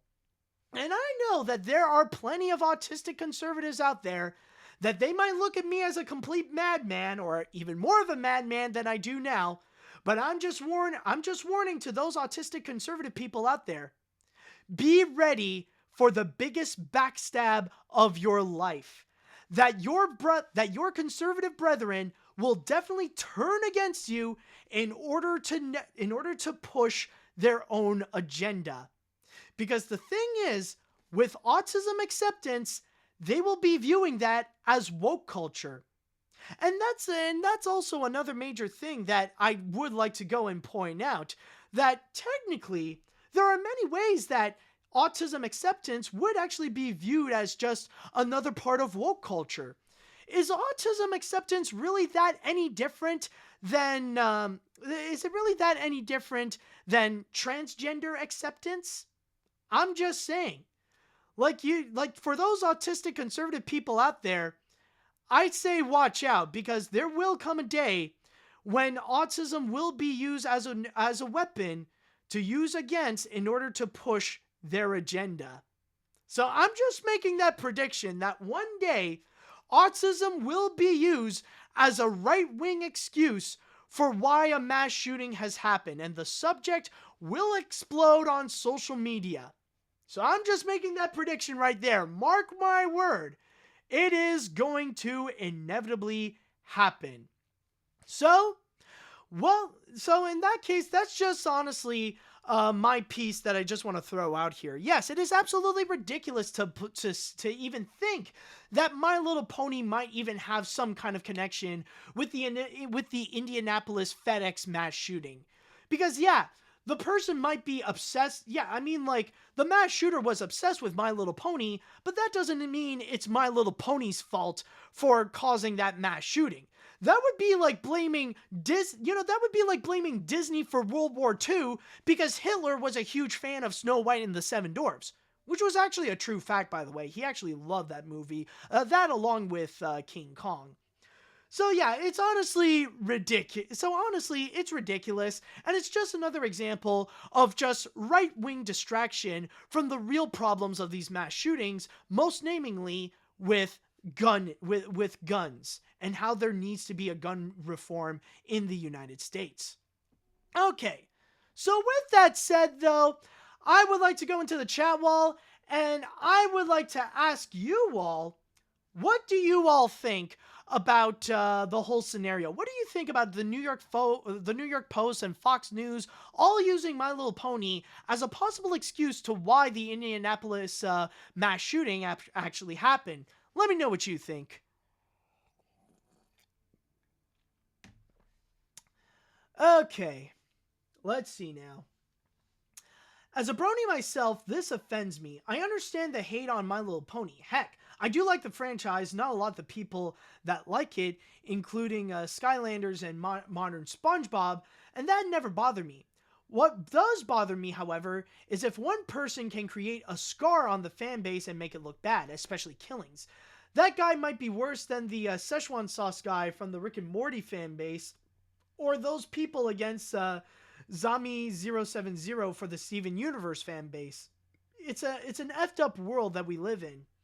Oh yeah, no matter what fan base there is, there's all these there's a lot of toxicity that is out there, but they should not represent what the fan base is.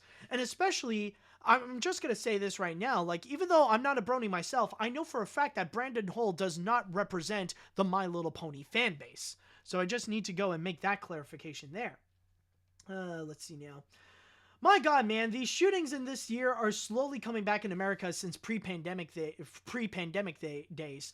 I feel sorry for the victims that doesn't deserve to die and all, but still, why does My Little Pony cause him to kill many people? This again is another distraction by right-wing media that has no evidence to support. In fact, if they use autism as a distraction to say autism is bad, I'm going to be very mad and offended since I am an autistic person. I hate how they're doing this, and this has to stop.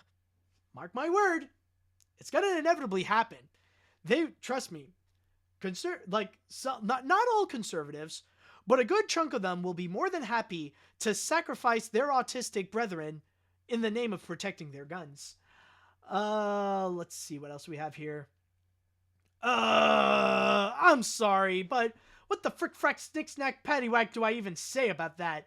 Oh, hell no, I'm not subjecting you to that long swear again. I've seen some pretty insane bronies in my day, but none to this extent. I know his motives aren't linked to My Little Pony, and I wish the families of the victims my deepest condolences. But what the flippity flop do I even do with this information? I'm not sure how I could end this. I need a moment to process this. I understand, dude. I understand. This whole scenario is just absolutely messed up. Let's see now. This is the second time I've heard of a mass shooting that involves a cartoon. Now, let me clarify. My Little Pony is not to blame. The shooter was the fan, of course. Nor was the Danny Phantom with Randy Stair. Granted, Stair had mental health issues and was possibly more involved with his little weirdo world of Ember McLean. Also, autism was used as a scapegoat back when the Sandy Hook shootings occurred in 2012. Granted, I think people already knew that him being autistic was not the reason for the shootings. Oh, so it's not the first time that it occurred. But then again, if it can work, then I'm sure it'll happen again. I knew, honestly, shame on me for not researching more about Sandy Hook, which I probably should, but Yeah, honestly, I'm not surprised that it even happened in the first place, that autism was actually used as a right-wing scapegoat in order to distract people from the real problems. Let's see now. This is just getting absolutely out of hand. These right-wing media outlets are absolutely horrible, and I don't know what they are talking about, and I just try to find to excuse people. They're just trying to find an excuse for people from the real situation. Also, as someone who's casually a brony, I'm really not surprised that something like this would happen, especially considering how toxic the fan base is, and done stuff like attacks and harass the writers just because those idiots weren't satisfied with the finale. Oh yeah, like I'm not going to deny there definitely is major toxicity, like major Trump supporter like toxicity within the My Little Pony fan base, but not to this extent. Like even that toxicity is not responsible to this mass shooting. I'm just saying. All right, I think I'm going to go and read one more comment before we jump into the finale of this let's see. Some people will always make excuses instead of actually addressing the actual issue.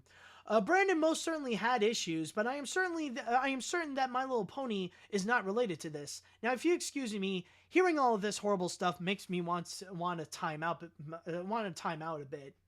I understand that, and I do apologize that I went on a pretty heavy subject like this, but don't worry, we're gonna quickly move on from that.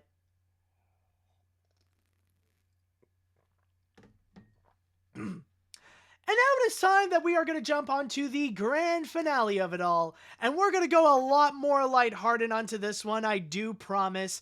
And this one is actually going to be pretty interesting because we're going to jump onto Disney and what they have in store for us. And it is kind of interesting with Disney because they have a few ideas that they want to go and develop, including the fact that they got a director of Dear White People to go and direct the upcoming Haunted Mansion reboot, but that's not going to be the one that I will be discussing about. What will be discussed about will be something far more interesting. Something that I'm sure is going to be highly anticipated if it does come into fruition. And what I'm going to be talking about is Muppet Man. Yes, Disney and the Jim Henson Company are going to be collaborating in order to create a biopic of Jim Henson. And the first thing that they have done is actually hire writer Michael Mitnick to work on the script. And before I continue, I just would like to clarify, if you don't know who Michael Mitnick is, he was actually the writer of movies such as The Giver and The Current War, which, if you don't know the latter, it is kind of a biopic movie that does depict the battle of Thomas Edison and George Fudge Nebbit. I knew I had that name before. I'm trying to think. Like, I knew the name. I did that research. But I forgot what it is. It's George something. It's Thomas Edison and George. It's like it's a popular brand name. I forgot. Maybe the chat will fix it up. Maybe you'll help me out on this. But yeah, it's basically George versus Thomas Edison. Westinghouse. Thank you, Ryan. Yes. Yeah. So basically, the current war is about the battle between Thomas Edison and George Westinghouse in order to have the true power to be the king of electricity. And from there, apparently he's going to be the guy who will be in charge of doing a Jim Henson biopic. Now, specifically, what are they going to do in order to tell this story of Jim Henson? Well, nobody knows at this point. We don't really have a true clarification of which aspect of his life we're going to be focused on. Maybe it's going to be his entire life from his childhood all the way up to his death while he was in the middle of making a deal with Disney to have the Muppets appear in the parks. But at the most that I could get is from my source here on Deadline, where it states, the movie will home in on Henson's journey to convince broadcasters that the Muppets was a great idea, and how he worked to get the characters on air when they became a comedy staple. So maybe it's just the origins of, like, the Muppet Show with Kermit, Fozzie, Miss Piggy, Gonzo, or even with Sesame Street as well. Maybe it could be that, but it's very vague. But that's the most that we currently know with what they are trying to do. And from there, actually, There is also another thing that I would like to go and mention is that technically, this is not the first time that the Jim Henson Company was actually involved with working on a Jim Henson biopic. The idea of that actually did exist more than a decade ago, and I'll quickly go and read from my source here on Deadline, where it states, the biopic has long been a possibility for the Henson Company, which naturally owns Henson's life rights. More than a decade ago, the company snapped up Australian scribe Christopher Week's blacklist-topping script about the puppeteer. Michael Gracie was at one stage eyed to direct, but is no longer aboard. Weeks' gritty story, which also included puppets as characters, beat up Aaron Sorkin's The Social Network on the blacklist that year in 2009. So there was at one point they wanted to do a Jim Henson biography, but now it seems like it's going to be more of a possibility with Disney and the Jim Henson Company. Now, one thing I gotta say, as a lifelong Jim Henson fan myself, I know that this is one project that Disney should not mess up.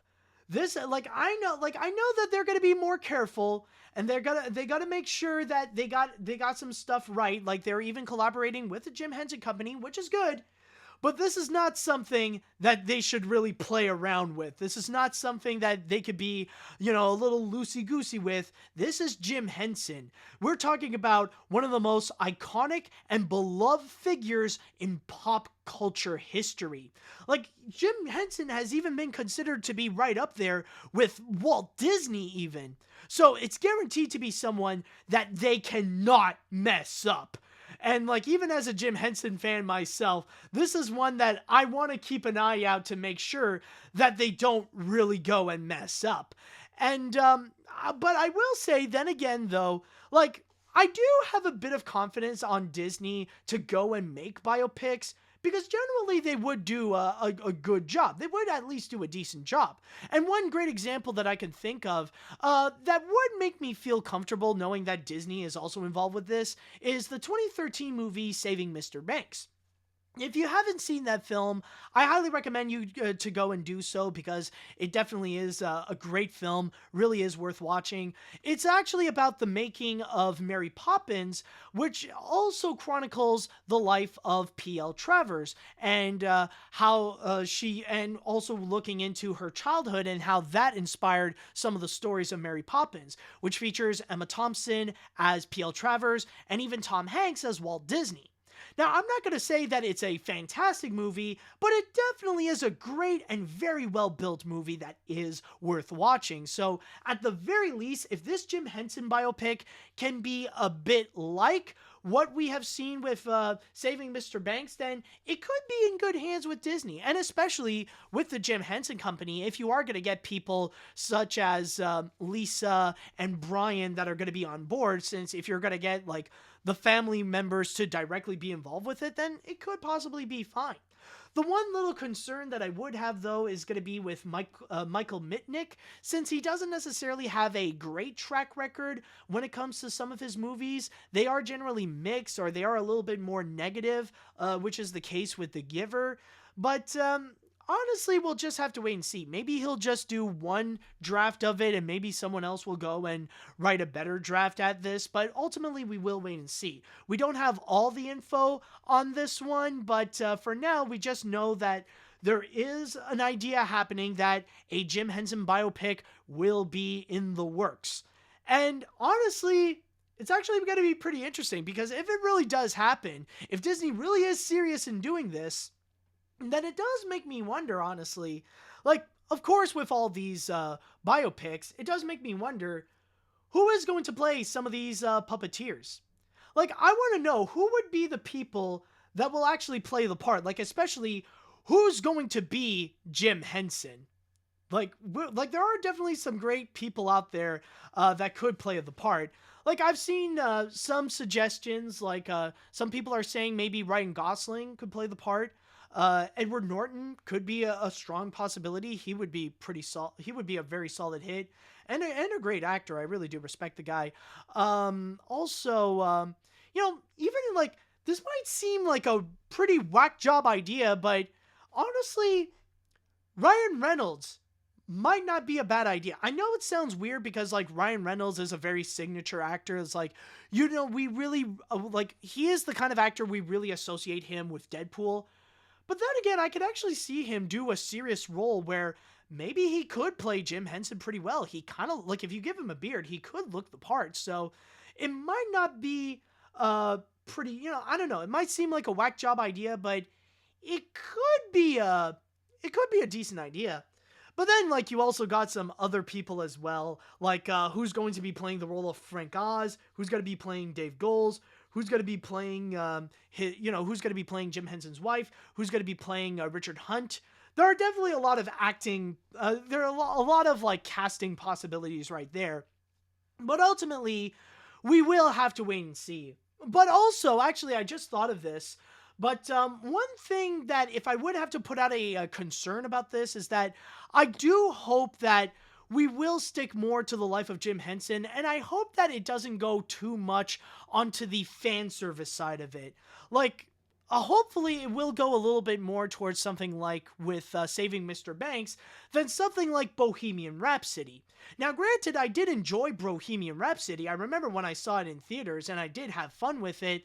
But you could tell that it was less a legitimate biography on Queen and on Freddie Mercury, and it really did feel more like a dramatized fan service movie where it's just highlighting like how the great hits were made, like Bohemian Rhapsody, We Will Rock You, and many, many more. So I'm just hoping like it will go less fan servicey, where it's just gonna highlight, oh, this is how I made Kermit, this is how I made Sesame Street, this is how I made The Muppet Show, and like they'll actually go into a more sincere biography on Jim Henson. So yeah, more Saving Mr. Banks, less Bohemian Rhapsody. That's all I'm asking. So yeah, overall, I'm definitely going to be keeping an eye on this. And if it really does go well, then yeah, you bet. Like, I'm honestly concerned, but also really hyped up. As a major Jim Henson fan myself, this sounds extremely interesting.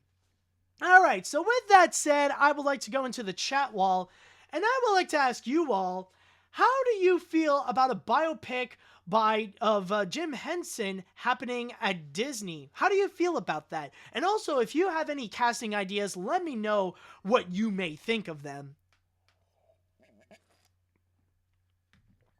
Okay, let's see what we got. I'm pretty optimistic about this idea. I do think the idea of a Jim Henson biopic has a lot of potential and really shows how Jim Henson got his love from puppeteering to how the Muppet Show became as we know them today. Also, quick question, since you are a fan of Jim Henson, what do you think of Jim Henson's early commercial works like the Wilkins Coffee and other products? Oh, they're a lot of fun. I mean, they're definitely out there. They're definitely wacky, but they're definitely a good watch. Honestly, I do enjoy, I definitely do enjoy them with how completely out there they can be. Let's see now. I don't have much to say because I feel a bit traumatized from the last two stories, but I can only say this. I might look forward to this movie. If Disney gets it right with it, then hopefully they'll get it right with the Jim Henson Company. Yeah, we got a major fan of the Wilkins Coffee commercial. And also I just want to say, if you're a fan of the Wilkins Coffee commercial, I also recommend you go and check out Clausen's Bread. That's another one that Jim Henson has done, and it's pretty much in the same style as the Wilkins Coffee commercial. They're great too. Let's see now. My fingers are strongly crossed for this one, and I have faith in this biopic. Saving Mr. Banks is one of my favorite movies of all time, so if it walks a similar path, I won't be complaining.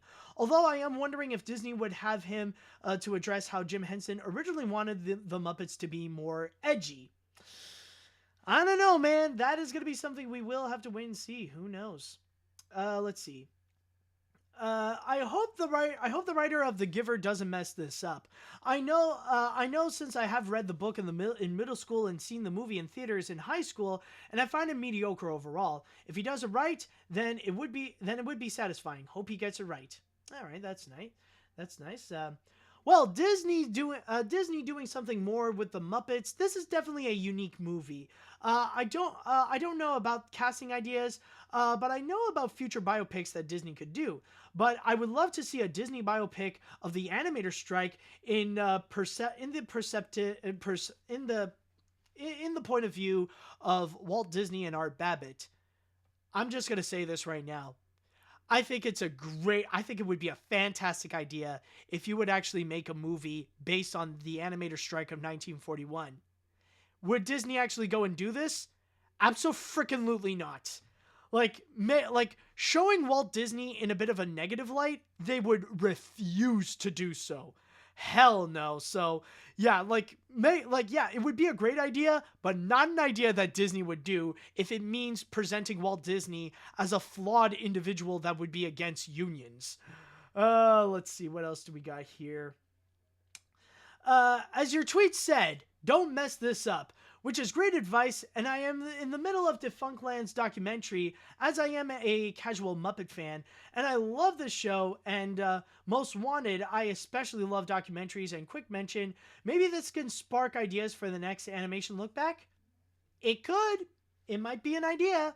I mean, I am currently taking a break from animation look back, but this could serve up as inspiration, who knows?